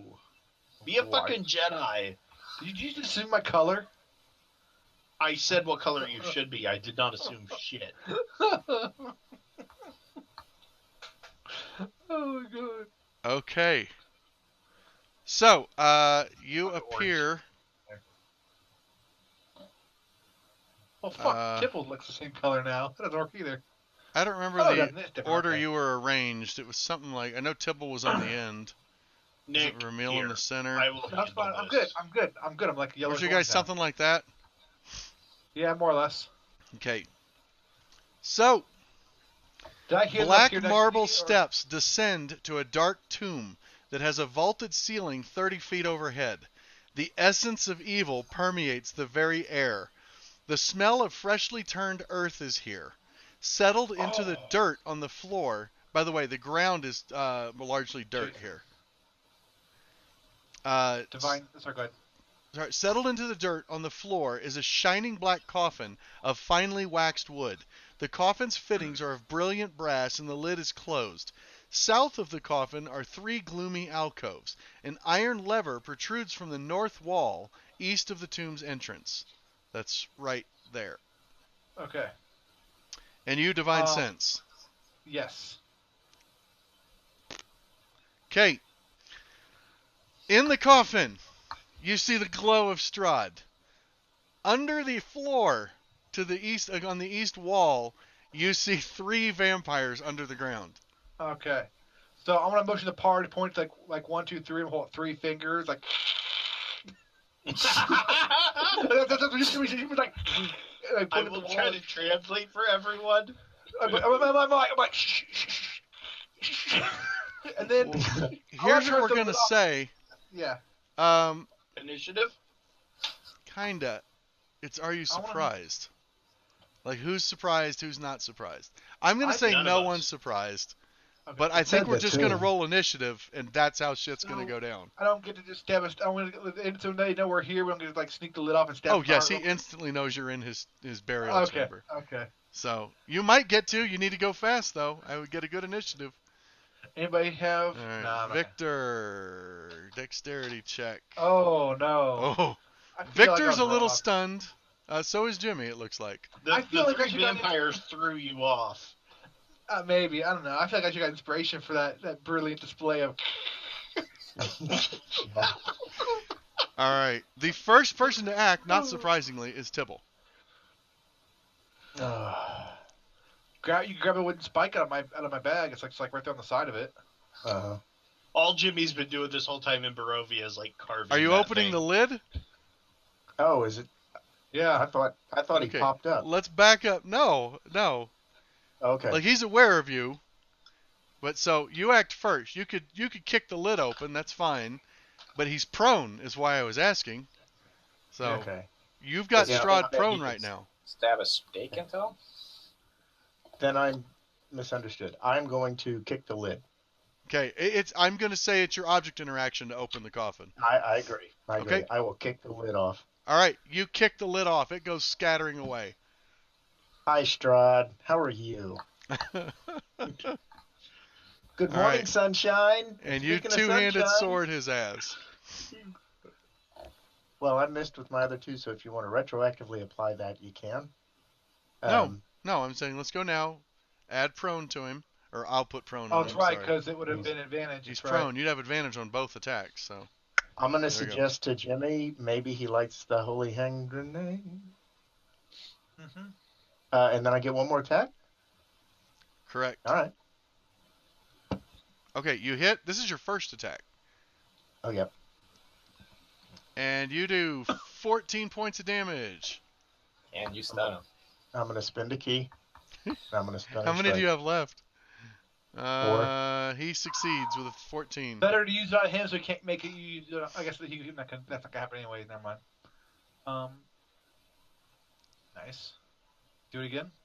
Keep doing it. Okay. Oh, nice. 17 damage. Nice hit. I'm going to spend a key. I'm going to stun strike.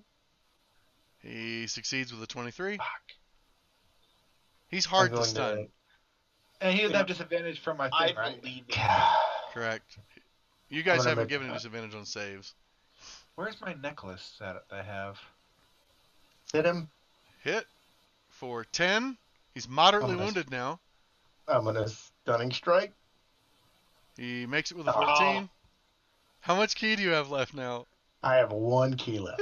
And I'm going to run over here. Jason's way too fucking happy about this shit. Okay. Hey, Jason, You I should don't have- untarget him. Out of Listen. curiosity, are you sure you want to run over there? Oh, Oh, actually, never mind. Well, We don't know. okay. No, he's just making you get yourself now. I Jason, just I don't wanted- have. Sorry, I don't have that amulet in my inventory for some reason. Does Scott have it? I don't think so. No, You I had it gave it. temporarily. I gave it back. I thought we put it in your inventory. I don't see it there. What's it called? Amulet of Ravenloft? Icon of Ravenloft. Oh, here, Icon of Ravenloft? Here, I'll grab it. Icon. No, let's just type Ravenloft. Maybe it wasn't. It's Holy Symbol of Ravenkind, wasn't it? Oh, that's Yes. Sounds good NPCs. to me. I'm searching NPCs, not items. I was like, wow, Raven came up with a bunch of them. Holy Symbol of Ravenkind. Oh. Bleep. There you go. It's on there. Alright. Thank you. What is this? Strahd and his mistresses? Didn't you ever see Monster Squad? He had 3 girl chicks with him? I just think it's so funny that you guys think Light the Holy Hand Grenade is the move you need to go with. No, I'm thinking about doing We Turn got the sun Undead. sword. I wanted you to link it so I can see what my other I think the abilities Turn are. Undead's terrible too. It's Oh, not there's what the vampire icon's great stun. for. Stun was the vampire spawn? Doesn't stun. I haven't looked at it. That's why I haven't read it Does it yet. make That's why him flee? It paralyzes for 1 minute. Oh, nice. Fuck, man! Oh, That's 10 man. goddamn turns! Yes. Do that then. 'Cause Yeah. We can, I think we they have get a that save budget. every turn, but they're still paralyzed. We Yeah. have that budget. You can do it once, though. No, it costs 1 charge. Oh, it's You know what else? Yeah, We can also take them through the heart while they're paralyzed. they can. Yes, you can. Exactly. If you attack a paralyzed creature, it's an automatic crit. If you crit with a wooden stake, you got them through the heart. Nice. Yes, do that. Yeah. That's why I went. I was thinking that. That's why I went him to look Okay, at my sheets. So I could but read first what I it's did. Strahd's turn. Right.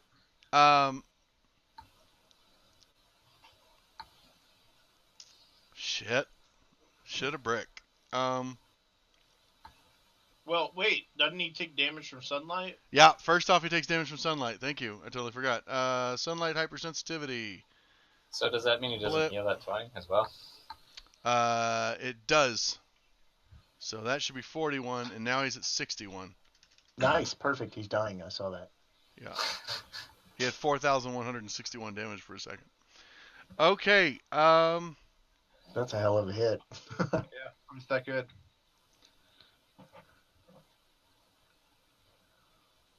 Well, shit. He tries to charm Raider. Give me a wisdom save. Anyone have inspiration? I give Raider my inspiration. Yes! Come on, He's also really no longer prone. He climbs out of the fucking thing. Oh, God damn it. Raider, you gotta want it bad enough, man. Okay. Did more than that. So, maybe I just want to murder all of you. Raider, I'm going to, I will let you control your guy. I will only override it if I think you should do something better. Strahd looks to you, and he goes, you came for me. Please protect me. And he will,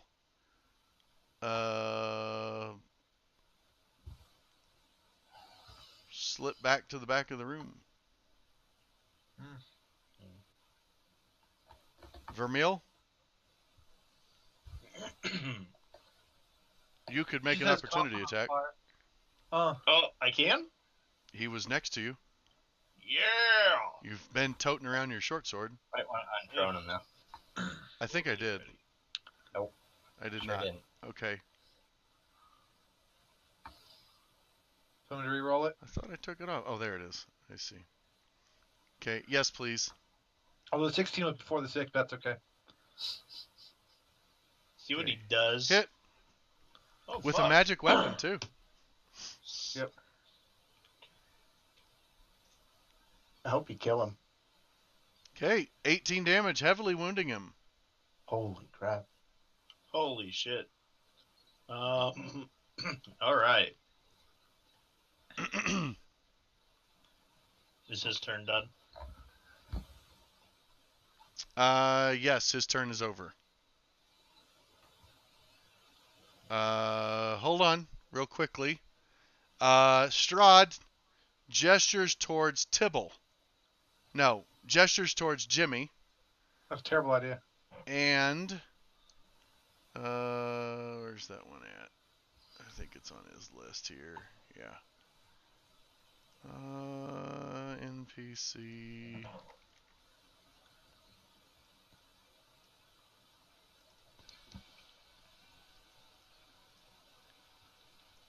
And Jimmy's shadow detaches. I don't have a shadow. I have a sun sword right on me. Yeah, which is casting a shadow on the ground. Where the the shadow detaches and rises up to fight you. Hold the flashlight to your front. There's a shadow behind you. And that's maybe it's above my head. I don't know. All right, and the shadow will attack Jimmy. Whoops, wrong person. Untarget that. Shadow will target Jimmy and attack. Missing with an 8. Good. Okay. Anastasia Karolova attacks. Sun damage? Shit, stun damage. Thank you. Yay. See, that's how you play as Charmed without fucking over your whole team. Okay, she takes 20 sun damage. And is it one can be a bite? Okay, so Anastasia charges Victor. Whoa. So Strahd's my best friend right now. Do I care about the people beside him? Yeah, it doesn't change how you feel about them, but you'll still protect Strahd. So my big thing is you're not going to let anyone attack Strahd, but you won't necessarily attack them unless they're trying to get to Strahd. Gotcha. So honestly, your first action is probably to drop back and defend Strahd, just like to cover him. and you're pretty good at that. So I figure you can make it very difficult to attack Strahd. Sure can. But not if I punch him. I have some things I've been thinking about. So anyways, she will claw Victor, hitting him. He has shield still, or no? For 9 damage. He's out of first. Disadvantage. She have disadvantage? She does have disadvantage. You're right. Hold on. Okay. Let me try again. All right. So the 17, but what's his armor class? Is 50. You're right. Shield could save him. So no, I'll do a shield for him. He'll burn a second level slot to throw a shield. Victor. Where you at, buddy? Here you go. Let's take back that damage. And I need my notes. Notes. What did I call them? I called them Victor's spell slots. He is now missing a second level spell slot to cast shield. And that will defend against that one. Victor, let's put shield on you. Boop. Okay. And then she will try a second claw with disadvantage. Boop. And she really misses that one. Okay. Ludmilla Villavisek goes, taking her sun damage right off the bat. Boop. And she will zip past and go for Vermeil. I super disagree with this. First she claws, critting. Disadvantage. Oh, what? Disadvantage. Oh, it is disadvantage. I'm sorry. Hold on, let me. Too eager to crit him. I am. Oh, I saw the crit. I was just surprised she got 2 20s. I was like, what the fuck? 1 in 400? All right, hold on. Second claw attempt. Oh, damn it, I rolled damage again. Sorry. Jesus. Guys, I don't think I'm going to make it through this session. I'm just saying. Okay, second one does hit. For, what did I get this time? For 10. All right. But didn't you damage him twice, or did you take the first one off? He's at the right hit points. Okay. All right. Let's see. And I should... Wait. I got hit for 15 by the zombie. And she'll go for a second claw attack with disadvantage. Okay, 25 wounds. And I would have healed you, but I realized you were still wounded. 7 damage. She automatically misses. Okay. That's good. All right. Did I click through? Oh, wait. Am I dumb? They might have different. No, I skipped Volenta Popovsky. I'm sorry. She actually went at 21. Here's a question, Jason. I'll just have her come around to Jimmy. Hang on. They're each going to attack someone. But let me do her damage to herself. Volenta Popovsky takes 20. She goes for a claw with disadvantage on the Gemster. Missing. She goes for a second claw with disadvantage. Missing. Okay, yeah, the sun's really fucking them. Thank God. Now we'll drop down to Vermeil.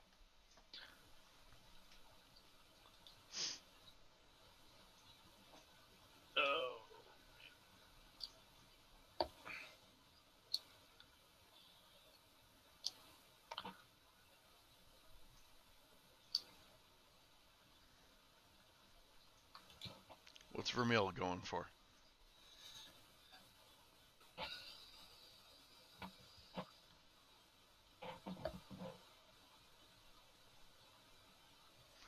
So Raider, here's what's going to happen. At the end of every one of your turns where your friends are attacked, you're going to get another save.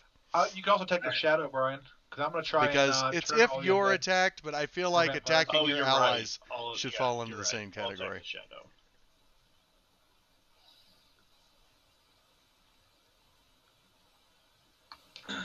Does a help action have to be against an attack, or can it be against... It's to help them attack a target. A save. Okay. Their thing is, that's what their help is with. Okay, the shadow is super dead. It's actually good, because it has a strength drain. Shadow. Alright. Yeah, the light blade obliterates the shadow. I think I want to not be attacked by all this shit. Okay. And that's all I can do. Okay. You're also would get an opportunity attack for someone trying to go for the portcullis. Nice. Raider, you'll get a save at the end of the round. So this turn, your mission is to defend Strahd from attack. Okay. I mean, he's gonna walk away over to Strahd in front of him. Okay. And I would think about casting Darkness. That's what I was wondering. Daylight overrides it because it's a 3rd level spell, and it says I know it casts at 3rd level, but it would still override it. It says if any spell area overlaps an area of darkness created by a spell of 3rd level or lower, the darkness is dispelled. That's what the daylight spell says. So. Jeremy Crawford said that darkness overrules daylight, but if new daylight's introduced, then it overrides it. So basically, you could spring it up, but it would be overrun next turn. So basically, the light from the sword is just going to overrun it. You're right. So that makes sense to not run it. Do you have any defensive magic you can cast on him? I can give him fly, or I could give myself Armor of Agathis.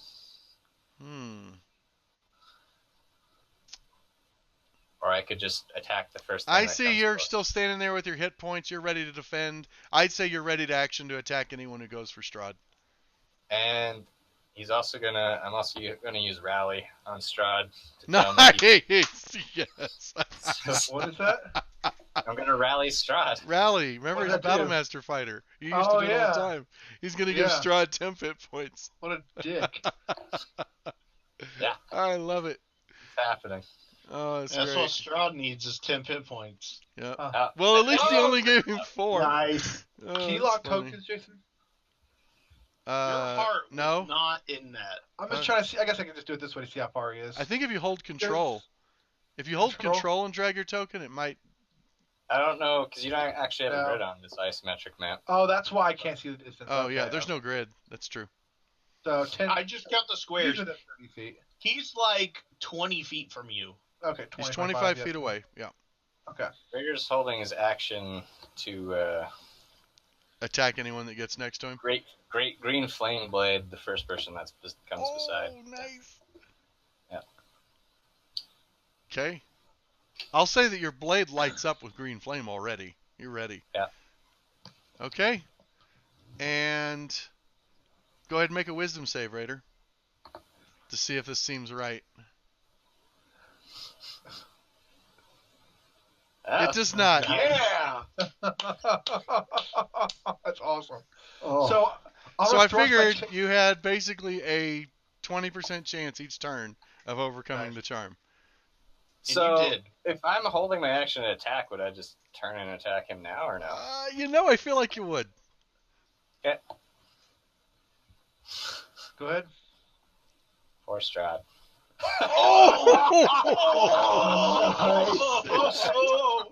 You're gonna show him what 10 hit points are. I feel like he did that with his mind. Yeah, that was pretty awesome. Oh God, hit him hard. Oh, it's a pile of dice. He takes, but it's all crap. Well, 18. It wasn't great rolls. He takes 18 total damage after 4 of it's absorbed by the 10 hit points you gave him. Nice. Oh.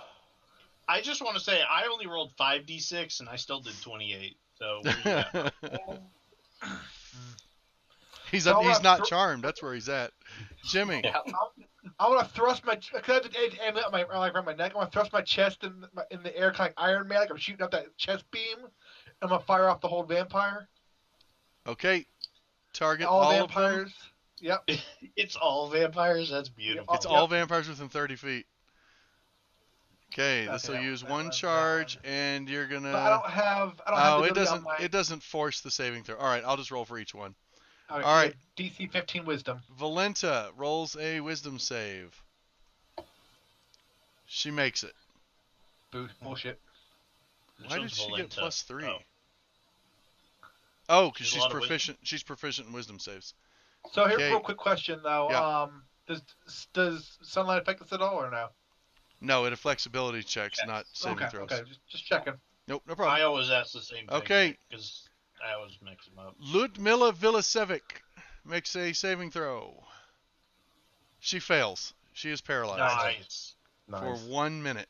Hold on. Now we need the next one to be paralyzed too. I'm going to You create a turn new her upside effect. down. Paralyzed. You turn her upside down. Duration. Yeah. This is around 1 minute. And that was Ludmil. She is paralyzed for 1 minute.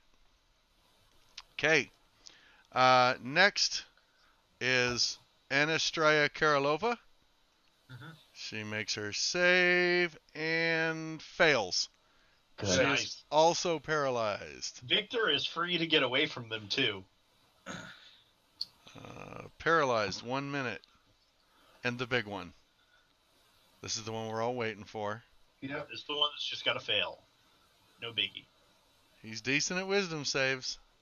Plus, he still has 2 I don't legendary want to hear resistance. this shit. You owe us some ones. He rolled a 9.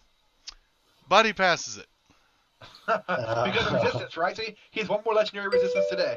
Yeah, he has. So, His am I legendary item resistance resisted it. My item interaction, I'm going to But toss 2 of his snake- vampire toadies are down, so. Yeah.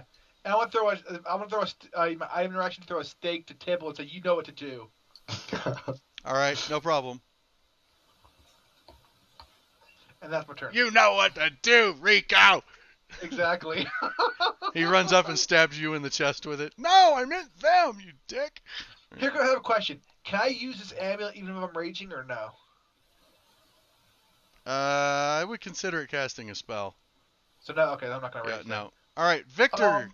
Wait, sorry, one second. I want to check, sorry, one thing real quick. I want to check that Shield of Faith, see what that's a bonus action or an action? Sure is. Bonus. I'm going to cast Shield of Faith on myself. If it's a bonus action, go for it. Can you link it? It is. Just to make sure? Okay, cool. Yep. Alright, Victor will definitely disengage and get back by the stairs. Oh, Still has an action though. Strahd, They're paralyzed, so. he didn't have to disengage. He can just walk away. Yeah. I didn't Yeah. actually mean the word disengage. Okay. Sorry, Okay, good. sorry to use the keyword. Rules I meant he's orders. gonna get the fuck out. Like, Yeah. He's gonna GTO, not that's be what we there. do. GFTO. And Conserve Big damage on conserve the Strahd. counter. I think you should still conserve for the counter spell. I think that's a big deal. I think we should just do little spells to Strahd. I think you should hit Strahd. Yes. I agree with that.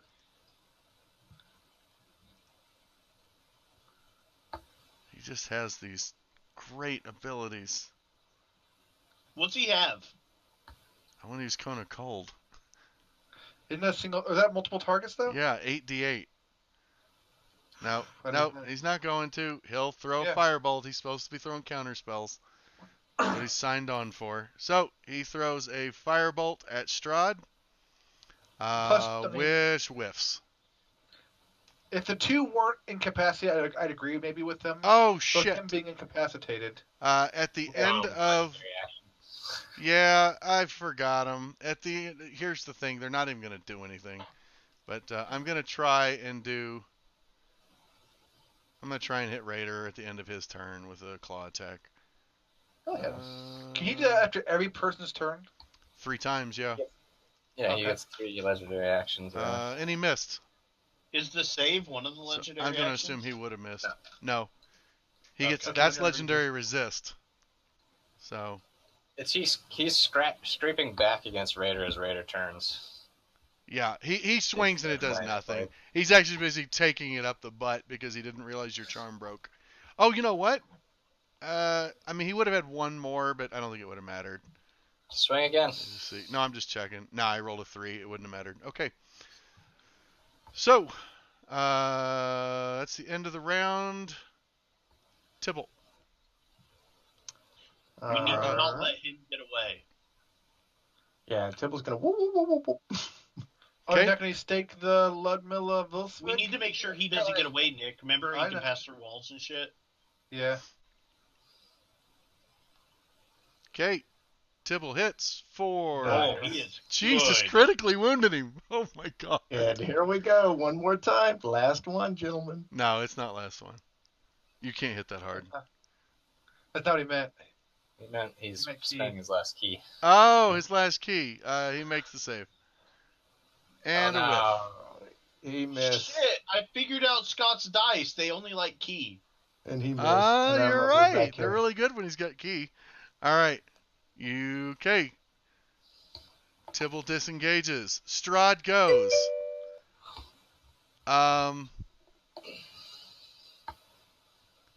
10, 20, 30. Shit. Because that's not even a wall he can pass through. That's earth behind that wall down there. Yep. You can't do it while he's in sunlight anyway. Right, but like if he wanted to pass Well, he through can walls, pass. that He can ability- do pass through You in can pass sunlight, through walls. Oh. You just But can't do we're at the but he lowest doesn't depth have a here. wall or a floor. Yeah. He's all on bedrock right now. So even the wall right beside him, he has to go up 10 feet first. He has to get over to the portcullis, and he doesn't have enough movement to do it with an action. He's thoroughly boned. We're okay with this.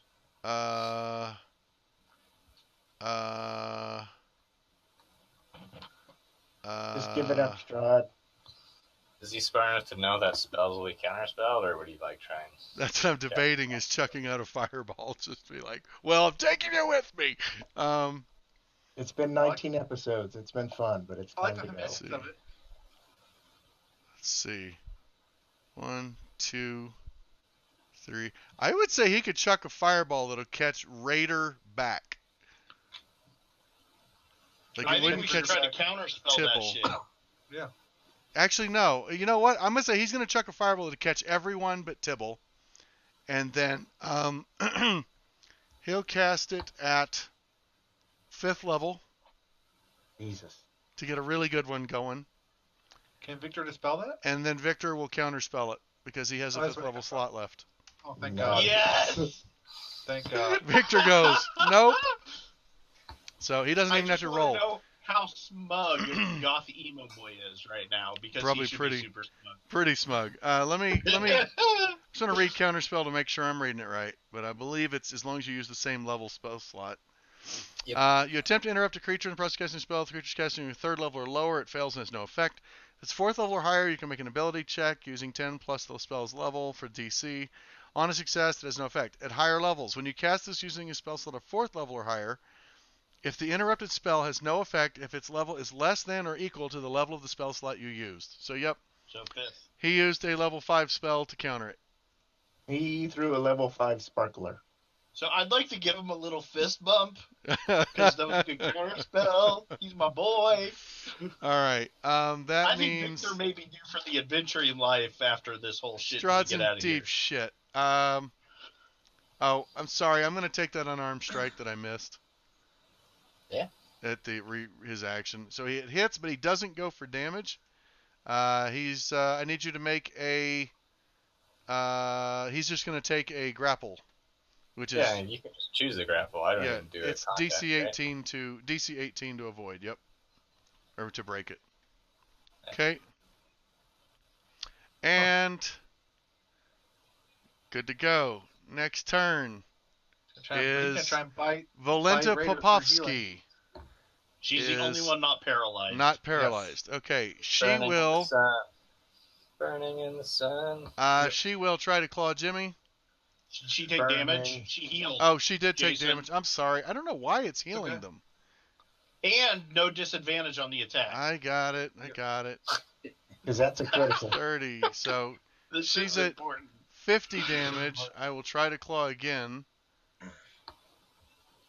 Got a 19. I like it. It's one less. I'm better Hey, than a crit. that was Better a than big difference in Yeah, damage. it is. Now, is it gonna take off the crit now then, or no? Yeah, the second I roll again, so it takes off the Okay, crit. okay. Just making sure. She can either take an auto grapple, which Okay, allows her got to me. follow up with a bite. Mhm. I mean, that heals them. Isn't that what they do? Gonna be a werewolf vampire Yeah, at the but end of this. I'm probably not going to hit with the bite is the problem. She might. He can also then not run at Strahd, so I don't know if that's her goal. Yeah. I'll do the grapple. It's better for her to grapple him. Okay, then she will try to bite with disadvantage. Nope. Okay. Yes. Nice. Alright. Why does it keep fucking healing them? I don't know. She's supposed Do you to not have have sunlight on 20. them? Yeah, Is the damage that you're doing to them considered radiant, or are you just it's dropping supposed to damage turn it off. It says she just took radiant damage. See? I just see Ah. damage, so I can't. Oh, yeah, it says type radiant. Okay. Is there a capitalization error or something? I feel like, can I just delete the ability? I'm just going to delete regeneration. There you go. Or the entire character. Or her. Oh, did I just delete her? Yeah. You did. You know what? You know what's coming. It doesn't Yeah. matter. She dies next turn from the sunlight anyway. So, not a big deal. Does she? I don't know. No, she Well, does. doesn't she get her save for paralyze? She does. At the end of her turn, but then Yeah, she I'm burns getting it. rid of her. She dies from sunlight next turn. So. Oh yeah, because it's the end. But of her you turn, are so- grappled. okay. You're grappled, Jimmy. You Let's got not rid of forget the other that. one too. Yeah, I didn't mean to. Hold on, let me find her again. I got her here. Oh, here's their. I don't need their portraits. Here. That was Anastraya or whatever her face is. Got her. And oh, she's just called a vampire and spawn now. Sorry for the downgrade. Put her here. I'm an ugly bitch now. Oh, she was on the other side of me. I don't know if it matters or not. She was right So there, though. both of them have had 2 rounds of sunlight, so they should both have 40 damage. And I don't think Okay. anyone else has hit them, right? We're correct. Right. Didn't. Oh yeah, Vermil stabbed the shadow. Right? Paralyzed on her. Okay. And I'm going to delete.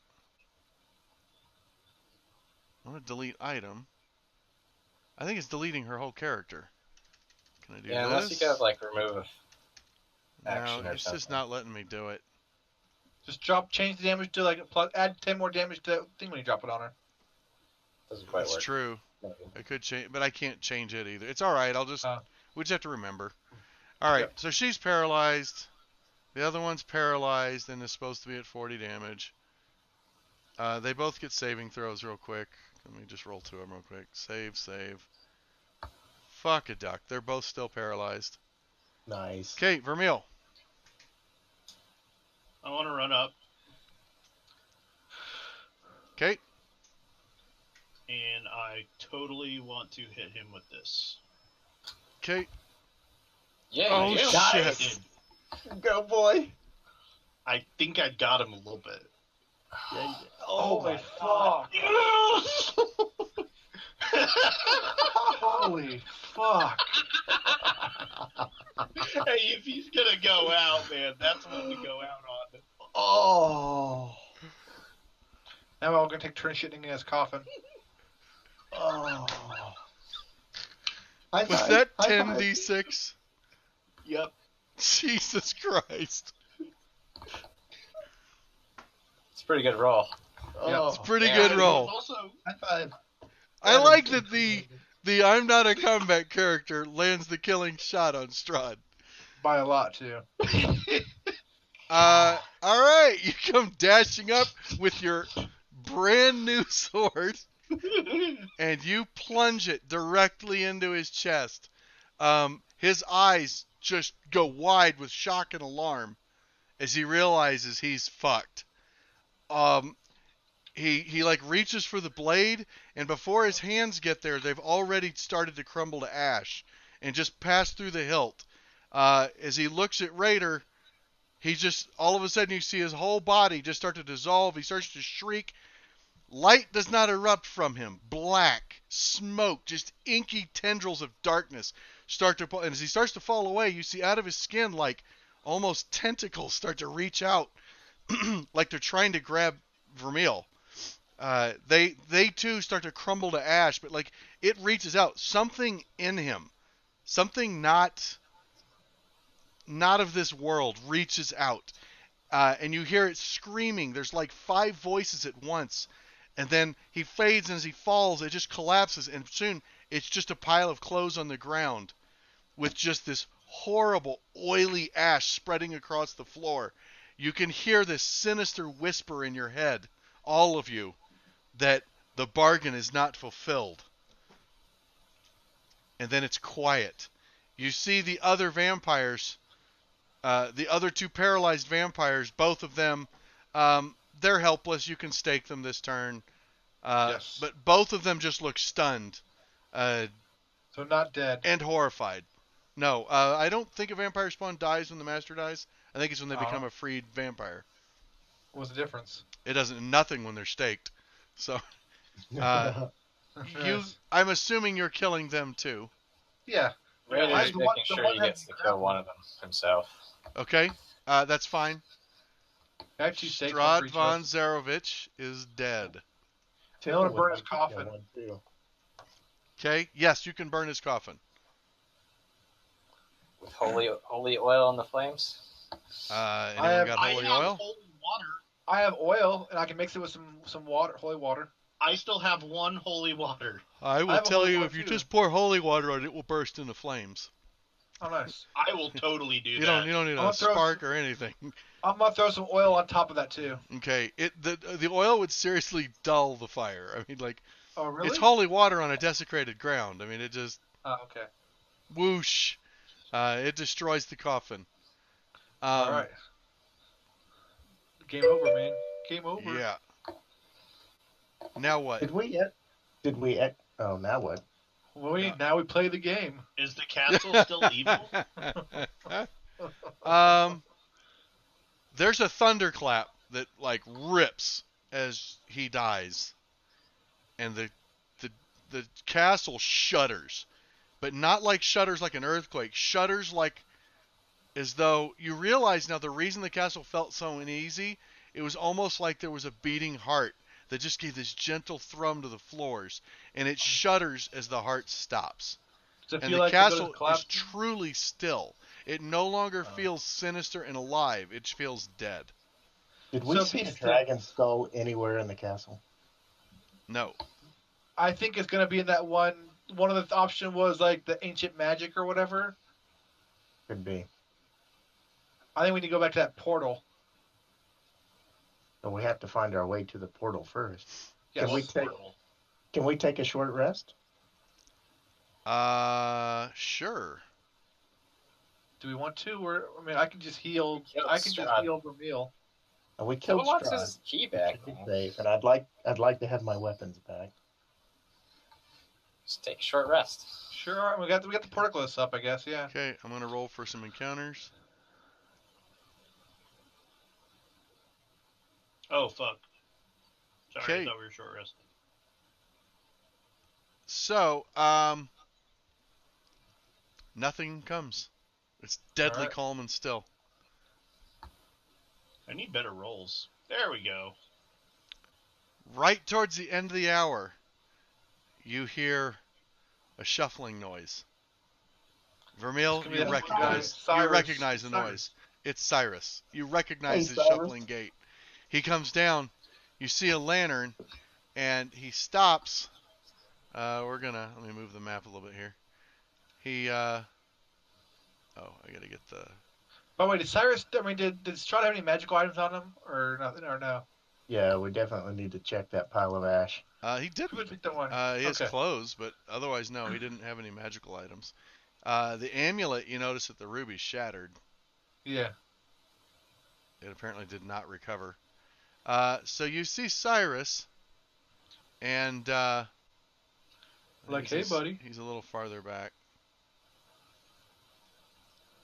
Cyrus is back here, and as he walks up, when he gets to this square, like he's shuffling up, and he looks terrified, and he's holding a lantern up, and he can see there's someone in the Master's crypt, and as he steps on that square, there's a swirl and a flash, Oh boy. And He vaporizes or he turns into something nice. Turns Like into it's free. Strahd and kills us. Turns into Hello Kitty. Maybe he's finally free. a wraith appears. Like it swirls, and you see him like wink out of existence. And as the flash closes, it blasts open again, and then there's a wraith. You see the wraith like look, and it turns to you, and as it starts to move, it just fades away into nothing. Oh, nice. Jason, can you short rest us? Yeah. All right, and what were these like coffins for those 3 chip things? What were these things again? They were not coffins. They just crawled up out of the earth. Oh, what were these things over here? 3 Statues? alcoves that had they were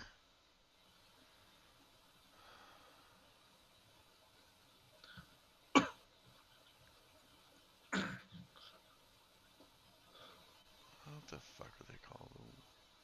There's 3 alcoves. Okay, obviously not important. One is the one you guys teleported in from. Okay. How happens when we walk into it? Anything? Into which one? The one you teleported Yeah, in from? Nothing. Yeah. Okay. Let's just leave. Right.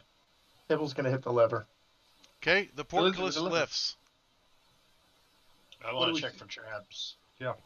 Okay, Especially the one that races on. I'm going to just reveal the room. Okay. It's a very large room, and just understand that all the doors you see are closed. Okay. But they all fit the same thing, so... I would like to get rid of this arrow I put on the map. And no, two clickings don't help it. What the hell is That's that? all right. That was a maze to get to this room. Oh, is that what that was? There were So I'm traps. curious, did that guy really show us the right way then? Like, did he know, or did he think he was tricking us? Are we allowed to know, Jason? It's not a maze, just FYI. Oh. Looks like tombs. It's Yeah. a catacomb. Oh. Each one of these is a crypt. Nice. I wonder if each one of these is a Strahd from Probably a vampire spawn. time back. Oh my goodness. So, as a paladin, I feel my duty to open one up, make sure no vampires inside need to be staked. Okay. We don't want to half-ass what we've done here today. I just want to get out of Barovia. Yeah. Yeah. Raider wants some wine. Tipple wants to find the dragon head and go put it back in Argynvost halls. Y'all are too goody two-shoes for me. Well, that's how the curse gets lifted. By the way, I want to take Strahd's broken amulet, Jason, just as proof of the deed. Okay. Oh, I think we're going to be able to see proof of the deed in the land. But you know what I mean. Proof that we did it. Strahd is the land is Strahd. Uh-huh. The land is suddenly much lighter. Maybe. The land's- maybe the we need land's its skull dead. first. No, Strahd was the one keeping the land not very good. That was an excellent hit.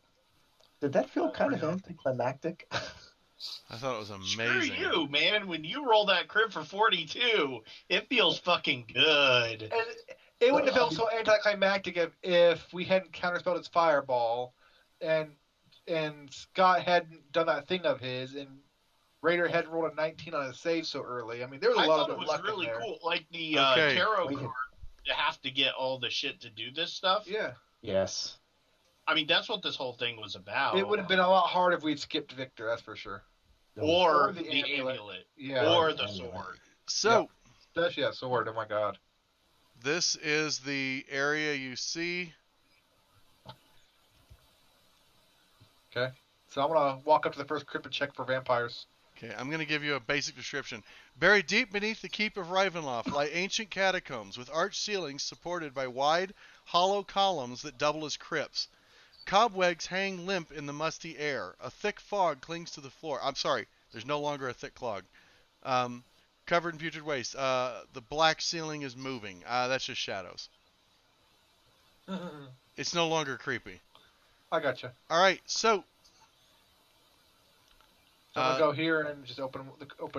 Okay, as Jimmy steps right here, he vanishes. and a wraith appears in his place and then immediately dissipates. So where am I? I don't know. Are you being sarcastic? I can't I tell. do. I gotta read that I don't know part. where you are. Oh, I wonder if the enemies are still alive over there. I'm trying to remember where it puts you. Did he step in front of a door? I don't know which one you stepped I on. walked this way. He walked outside. It was the that one courthouse. specifically. Yeah. Oh, so all of these three that's right. squares right outside. Gotcha. I know where you're at. I know where you're at. Okay. In the water crypt. So you find yourself in a dank, nasty chamber that's about 30 feet across, 30 feet round. It's there's a shaft descending probably 40 feet above you. By the way, the rest of you are plunged into darkness. No, you're not. Victor's got a light, and so does Brian. Yeah. Brian. Okay. You're at the bottom of a 40-foot shaft. Around you is a dank vault with a 10-foot high ceiling. The room is awkwardly shaped and smells of rotten meat. There are 15 stone coffins scattered throughout the vault, all oriented with their heads pointed north. The floor is covered with human bones and rusty swords. Oh, nice. That's not actually what you see. First, a flash of light explodes around you, and you are plunged into absolute darkness, suddenly lying in a confined space choked with dust. As you push the coffin lid off, you realize you're in one of the 15 coffins. I saw my sword, right? Yes. Okay. You also, and so that's when you see that. You can hear a muffled mumbling coming from one of the coffins that's right next to you. Nice. Oh, it's our boy. So I think I hear is what you say. I think I hear. Yeah. Somebody. Yeah. I know it is. I'm gonna try and get out of the coffin, I guess. Okay. You get out of the coffin. Okay. What are you guys doing in the meantime? Are we gonna follow him or? They even see we me? gotta follow him. Double guys steps actually on the see me? square. Okay, if you all step through, you all hear the same Yeah. thing. You each find yourself in a coffin. Some of you will need help getting out. In the process of digging yourselves out, one of you finds Cyrus. He is freaking out. It looks like he's wet himself. Oh God. And also in the process of opening some of the coffins up, you uncover wraiths, but they dissipate instantly when they leave the coffins. Nice. I'm liking this. But yeah, you're at the bottom of a 40-foot shaft. That's what she said. Is there what looks like an exit anywhere, like any doors? Or Nope. Looks like a chamber that was Nice. almost like dug out of the bedrock. can I search for any doors? Sure. How far the wall? How You wide have are the walls? advantage. The room's about 30 foot round. I'm gonna use my 10-foot ceiling. hammer and pitons to, make a path up. Is it smooth, or do I think I can climb? Oh, it looks like an easy climb. It's really, really rough Right. rock. I'm gonna Okay. climb up to the Vermeil, top you then. don't find any secret doors. Tibble, you climb to the top. Can I give him a rope before he goes up? I've got a rope. Okay. It's a 40-foot climb to the top, and you find yourself inside a crypt. There is the crypt just has a large shaft. There's maybe a 1-foot lip to the door. I'd need a strength check to try and open the Hey, door. Will. It's not actually a I- door. It's more like a tile. A tile that's just sealed in there. Oh, hey, Will, what's up? They just killed Strahd. What's this wee business? I was disappointed. It was never necessary for me to turn into a werewolf. Someone dealt 42 damage in one shot. They're Yeah. the real hero today. Yes, they are. The guy who never does anything. I Aw. helped everybody. It's No, like he did more. Well, Okay, greedy He this did much. more Tibble, damage in one unfortunately, you're hit. unable to get the door open. Yes. If only you Is had there, partners. yeah, No. is, Brian is the did more room on damage. this ledge Climb up for? there. Is the room on this ledge for everybody? No, not really. Raider's gonna Maybe tell you two. guys the way and climb up. I can Yeah. climb up too. I have super. I'm strength. gonna throw a rope down and at least get one person up here. That's Okay, Sure. who are you going decent. to try and bring up? Because do you have a hammer and pythons to slam in? I do. I do. No, but Tibble I, doesn't. I can give them to people. Tibble's so what 40 I'm gonna feet up. do- That's what my question So what is. I'm gonna Yeah, but do I is said I was gonna give him that stuff before I can he just climbed. tie it off to the rope, and then I can pull it up. I'm gonna throw the rope down, say, "Give me the tools," tie it onto the Okay, rope, no pull problem. the rope up, blah, blah, All right. blah. You get it staked in, and you're able to climb up. Jimmy or Raider can easily open the door. All right. And you find yourself right here outside this door. So I'm guessing we're helping everybody get out. Yeah, you guys can all move yourselves out. It's no problem to come out with the rope. As you get outside the crypt, you can see a plaque above the, or engraved into the wall above the panel, because it's actually just a stone block. It's not really a door. Says Stabal Indi Bach, a truer friend no ruler ever had. Here lies his family in honor. Huh. Interesting. It wasn't really an honor. That's a joke. Yeah. He turned him into wraiths. Nice. Okay. Cyrus is he's hoping that you will help him out. Yeah, let's help him out so he can show us the way out. Cyrus, how out. did you get into this room before you got teleported down there? Let's retrace your steps so that we can get out of this room. Oh yes, I came the way that Master goes. Show us that way, please. How come he didn't take us here? How can he take us to other place instead of here? If I want to know. Because Master told me to. Well, Master won't tell you anything else. Oh, he knows. He felt it. He felt that Nice. Strahd was gone. He's not sure what he's supposed to do now. He's actually asking you guys, like, what am I supposed to do now? You're a free man. I know a great place You can travel with us for now. We just need to get out. called the Blue Water Inn that probably needs a cook. That's true. He's game. That sounds good to him. So, but before we leave, it's very important that we get the dragon skull. You know where that is? I don't know where the dragon skull is. I know where a dragon skull is. That will work. That will work. Perfect. We're supposed to pray over it. Okay. He thinks that's weird. He heads up to the north. I didn't know if the dragon skull was his icon, and I didn't want to tell him we're going to steal his icon. He takes you up to a northern door, and another crypt door. And above the crypt door, it says, "Herein lie the ones who walk the path of pain and torment." Okay. Excellent. Let's open the door, I guess. Okay. Hey, Jason, Yeah. I'd like to try to do an insight basically to see if he's going along with us good and friendly or if he's trying to betray us. Feel free to roll. Jason, have I attuned to that idol? Yes. Oh, do I know what that mace is?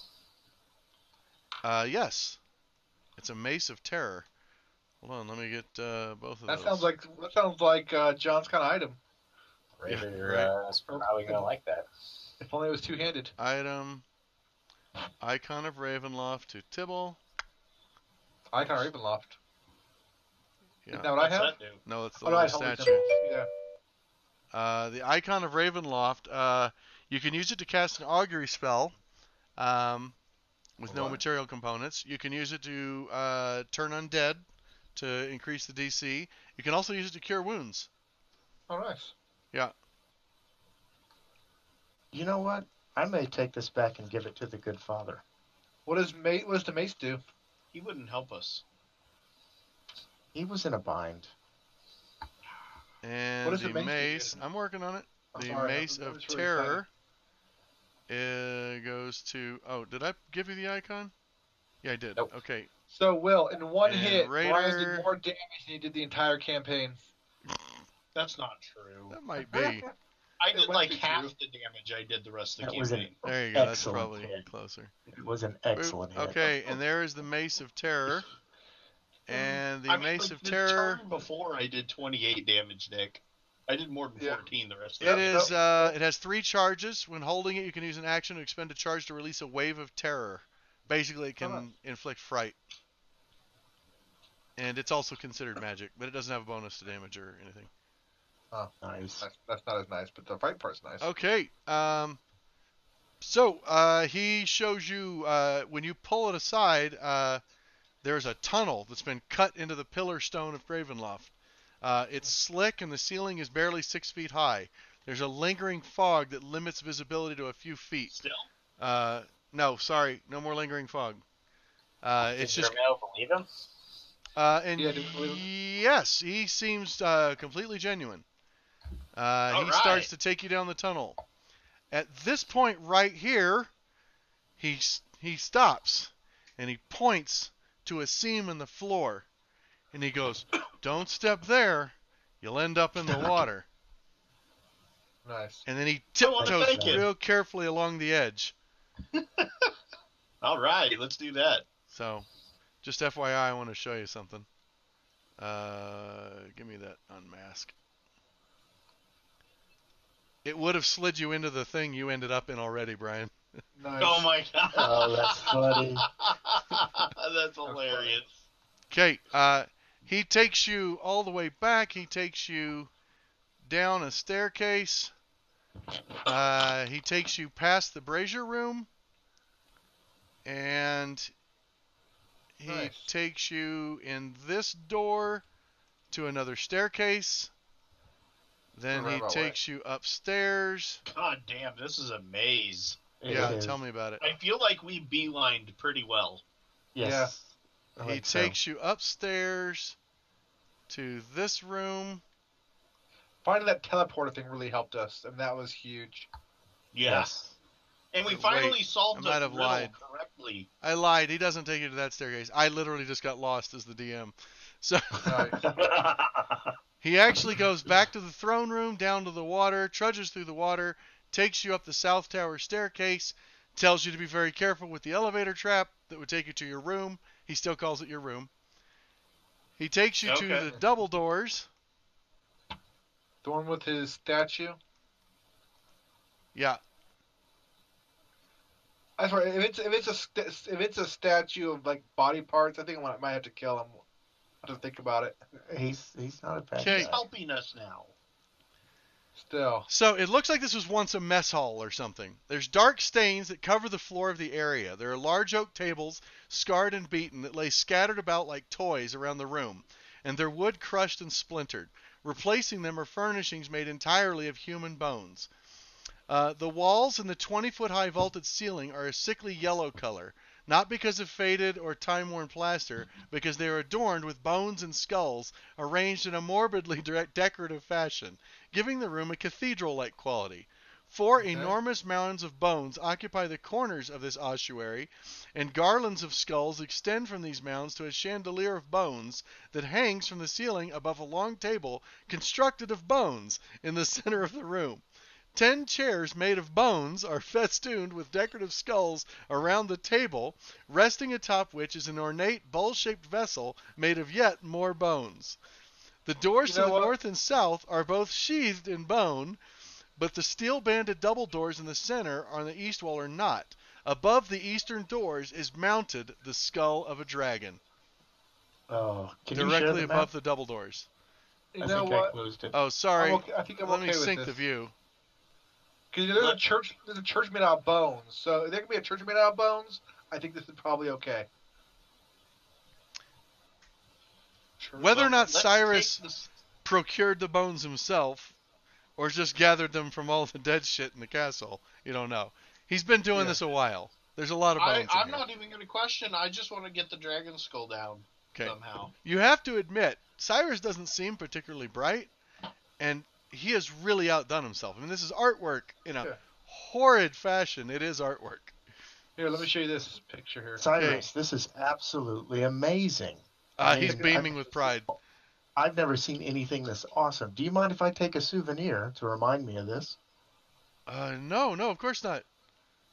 Can I take the dragon head? Oh. Cyrus, let me show you what I have in exchange. And I pull out the sewing kit with the endless thread. And I say, this thread will never run out. Woo! He seems very excited about that. So I'll give you this for the dragon. He's not. He's literally chewing on his hand, drawing blood, thinking about it. And he goes, We'll also put in a good word with the inn to try to get you that chef job. Deal. All right. He holds out his bloody hand for the thread. I'm deleting it from my. Okay. That is all you. Okay. He takes the thread, and he looks and he goes, "Do I have to help carry it?" Yes. Fine. Like he got fooled. Is there a cart? Unless you know of a cart. Maybe the carriage? Do you think it still works? We'll see. We'll try. All right. The skull weighs 250 pounds. Oh my God. Yep. He actually all just you like heard. gets his hand under it, and he just hoists it up onto his back. You can see his knees are like trembling with the weight, and he's like, "Follow me, my lord." If it ever Yeah, looks like I it's think we gonna can fall, help. or if he's slower, Rita will help a little bit. Okay. He heads back towards the elevator trap, towards the spiral staircase. He's just walking right up to it. I just want to warn him and stop him and say, hey, the wait there. He goes, oh, yeah, you like grape at the top. And then he he looks around. He goes, I might need a little help then. Is And there a then- different set of stairs we can take? He takes and he's like, yeah, there are. But he already steps out onto the platform. His eyes are closed, and he's like, I guess it's not enough yet. And he walks across the platform, gets to the other side. Oh, so the magic's done. No, Or there's not enough weight. no, it wasn't enough Oh. weight. You see the floor tremble. Like you hear the latch clacking. It just about releases as he crosses it. Okay, well, let's go across. One by Jimmy, one. One do at you a want- time. We have to look at the organ before we go. Okay, That's what he takes she you. said. He takes you upstairs. I'm going to drop your characters on the map. And I'm going to reshare this one.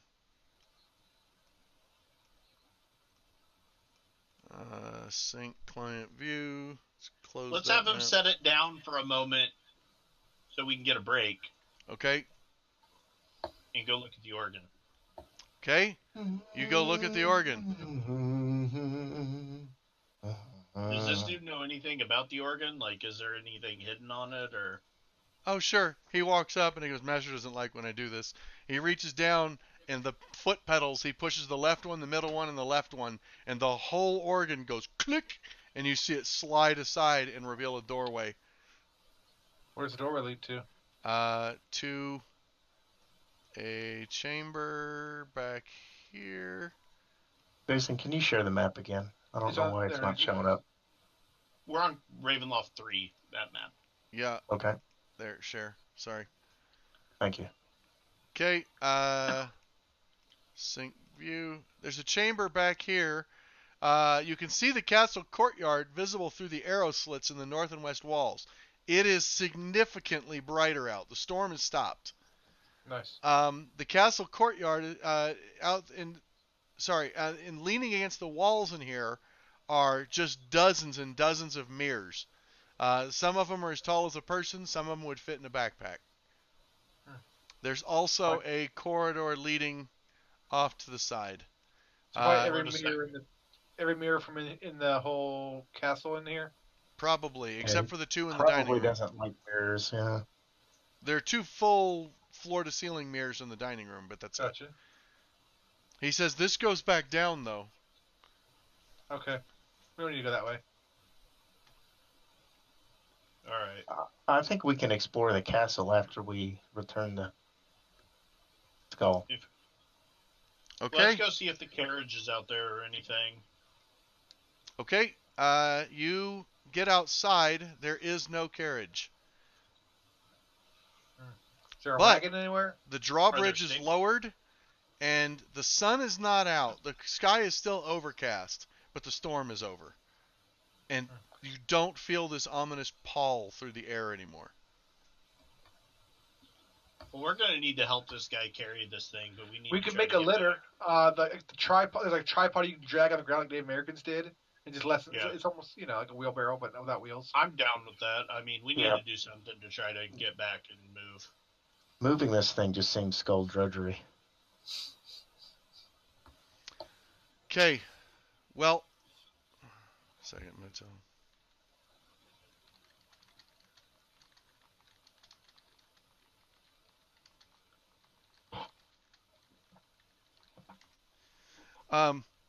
You can make it to Argynvost regardless of whatever means you take.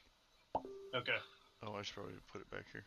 Sorry. Because we want to put that back. That's supposed to restore the light. Okay. So you return to Argynvost. It takes you the better part of a day to get over there. I will long rest you guys. Okay. You get there without issue. There's no random encounters. Nothing bothers you. You actually hear some birds and stuff in the woods, but all in all, it's still the same dreary Barovia. All right. You arrive at Argynvost. You proceed to the mausoleum, and as you get there, turn me back up here. Is it this one? No, it's not that one. Areas. Mausoleum. I think it was 16. Dragon's Mausoleum.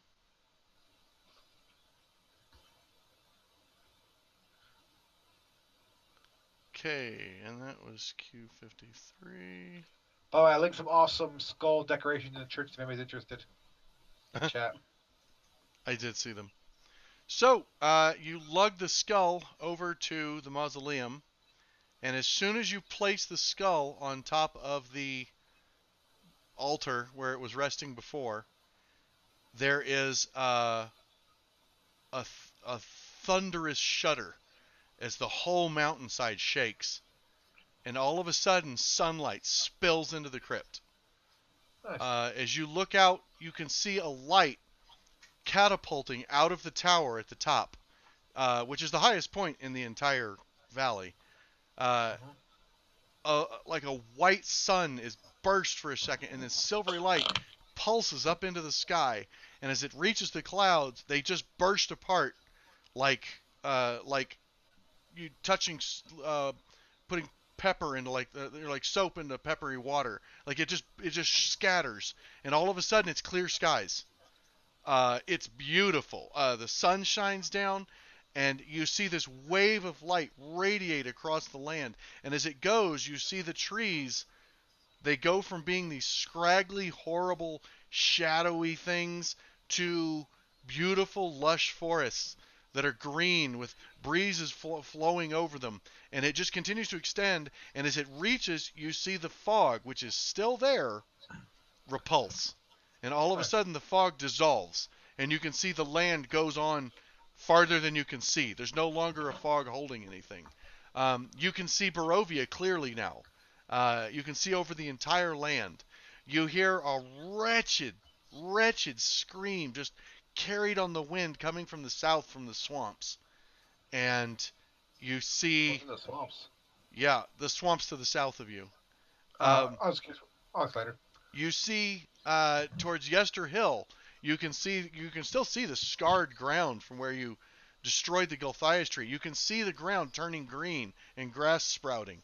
The whole land suddenly just is filled with light.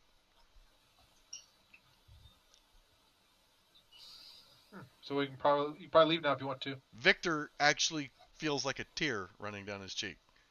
Nice. I want to ask Victor. And he looks like he wipes it up, and he was like, "What's that?" Oh, the tear? Sun. That's freedom. I want to ask him if he wants to try to reclaim his place as mayor or burgermeister of the town or if he'd like to go adventuring. Go Ask with him if- us. Victor Ask him wants if to he go wants- with you. You saved him. Great. Ask him if he wants to go do Storm's King Thunder with us. Will do. Nice. Okay, so So, you head back down the mountain. are the Vistani the ones who do you think will get us out, or? Well, it's interesting you mentioned that. So you're on your way back down the mountainside, and you work your way towards, I guess, Valakai. It's the closest city. Right. And as you're approaching Valakai, there's bells ringing. You can see there's almost a halo of light rising from the church right now. As you're walking up towards the gates, you can see the Vistani camp that was on a hillside outside Valakai is empty. Just gone. The tents are just in disarray, and all the wagons are gone. You are, of course, like as soon as you show up, like everyone knows it was you. They find. Good thing we had the broken amulet. Do what? It's a good thing we had the broken amulet just to make sure they knew. Yeah, no. They know it's you. They see Victor and they're cheering that that he saved them, and you can see immediately like they're ready to revolt on Lady Wachter. But as the Vistani are leaving, the rumor is that anyone can leave now. And so there's these caravans. A lot of people are going to stay, but there's these caravans that are forming now, and they're ready to go. They're ready to head for the gates and leave. I am down with them. All right. Okay? We're just trying to find one beautiful lady to travel with. I'm going to... Not hard. Well, okay, a little hard because there's not a lot of beautiful ladies. But you find one that's not too hard to look at. I do want to take the little weird chef guy, and I want to take him to the inn and kind of explain to them how he's messed up in a chef and help Strahd, and hopefully they can help him.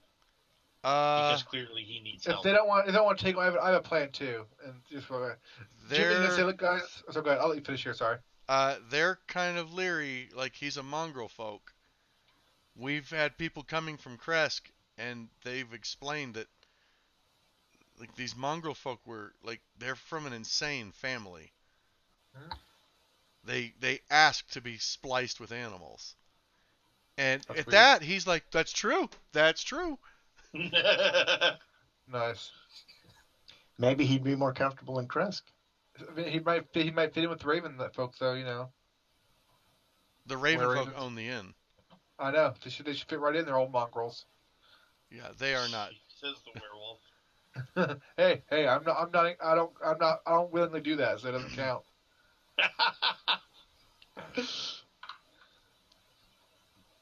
What's the plan? My plan, I'm gonna look the party. Look, guys, it's been great. I'm not done here yet. There's still a lot of healing needs to be done on the land. I'm gonna reform a paladin order and rebuild Argon Vostol, make sure it doesn't fall. Oh shit! I like that. Yeah. Well, So I'm tell assuming Paul we Bro got he can some come with me. wine or whatever. I'll toast Timmy and head on my way because I'm heading out of here. Vermeil's like, sweet, I'm out. Yeah, I feel like with the werewolfism, I can't go back to where the way That's things true. were. So. He's still my bro. Yep. Actually, Cyrus, gets, you can see, like, he's, like, rubbing the piss off his shirt, like, trying to get as nice as he can. Like, he spits on his hand and slicks his hair back, the little tuft he's got, and he kneels down and swears fealty to you, and says he will be the first paladin in your order. Paladin, I thought he meant cook, but I guess paladin was good. Hey, we call him a paladin. and have Oh, him cook I your- should mention, I'm sorry, when you went through Argon Vostholt, all the revenants were dead. Nice. All of them. They were just laying on the ground. They just looked like collapsed wherever they were. Good. Okay, so So I go to Tibble? the church, talk to the father, and I split from the party at this point. Okay, the father is, he thinks it's great.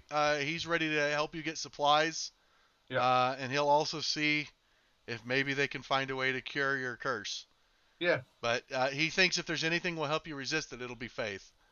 Yeah. So he is totally on it. And he said I should probably teach you about the Morning Lord if you're going to start an order in his name. Yeah, So- probably a good idea. But that's another story. But he's ready to go with you. All I right. gained Victor. It's All all right. good. What We about just Tibble? Keep going. Is Tibble staying or going? Staying in Barovia, he's going to hang out in Barovia for a little bit, but eventually I think he's going to wander on. He's going to go back to the monastery that kicked him out, having found his way, and he's going to continue his training. Okay. So it looks like Raider and Vermeil are the only ones leaving today. Oh, we're taking Victor. Oh, yes, and Victor. So you ride through the morning into the afternoon. You pass through Barovia. You can see the talks all over the place that Ismark, what was his name? Ismark. Ismark, yeah. Ismark has actually taken his father's place and is the burgomaster. Nice. And you can see, like, there's people out painting their houses and stuff, trying to clean things up. And as you ride through, you're cheered on. Brian got disconnected. Should I wait for him to get back? He can watch the replay. So Nice. it's 8:45. I gotta get going. So Yeah. as you reach the gates, by the time you're there, there's just a caravan of people, just hundreds of people riding through the gates. And as you by this point, you guys have gotten horses, and you're riding along. And as you pass through the gate, it's just Victor. It's just Victor, Vermeil, and Raider as you pass through the gates. When you turn around and look back, you see just people fading out of existence as they walk through the gates Nice. and ceasing to exist. Those without souls? Yeah. Those without souls are leaving Barovia, but they're not going anywhere. As you get through the gates, you find yourself standing on the road. Victor suddenly looks around and he was like, "It's so hot," because you're near the Sword Coast. You're not that far from Daggerford. You recognize the path you're on. You're like, "Holy shit! We're only 5 miles from Daggerford right now." Nice. As you come up over the mountain, or up over the hillside, you crest the ridge, and you can see the road that winds down through the farmlands into Daggerford. He sees the beautiful castle of the Queen, which is not dark and sinister and struck by lightning bolts regularly. And Victor just says, "This is going to take getting used to." And then you guys ride off into the sunset. Nice. So I had this whole other plan, guys. And thus concludes The Curse of Strahd. That's awesome. I had older plans. I thought I was going to go differently. Actually, I really thought I was going to go differently.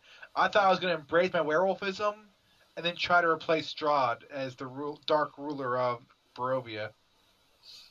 You still might. Yeah. I love the idea of starting a paladin or restarting the Silver Order, though. With Yeah. Reveal, I just 100% was going to try to be able to get out of Barovia. So, if I had to cut a deal with Strahd that I could still leave, even if he was helping him out, I totally would have. If you lost, then you're like, look. Oh, look. if we were losing, I would have tried to cut a deal with him in a heartbeat. That's Oh awesome. my god, this is awesome. That's awesome. Okay. So, for everyone who watched, appreciate you tuning into the stream. We've hit the end of the campaign after 18 sessions. Next week, 7 Central on Tuesday, we're going to have Session 0 for Storm King's Thunder, which will be mostly DM view, and we're going to go through and just build characters for our group, which will be adding a 5th person. So I hope to see people there, and then, is it the week after that we start, or the week after that?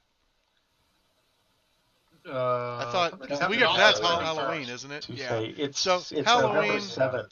Yeah, so it'll probably be the 7th of November will be our first session. So. Unless we want to play on Wednesday. Yeah, probably not.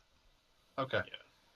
So. A break's a good idea. I've got 2 weeks to get more familiar with Storm King's Thunder. Plus, it was nice to be able to do this whole Ravenloft thing in when you have it fresh. Okay, so everybody, thanks so much for watching. I'm gonna go ahead and sign off now. Look forward to seeing anyone who wants to tune in for Session 0, and then we'll get Storm King's Thunder started in November. Bye bye.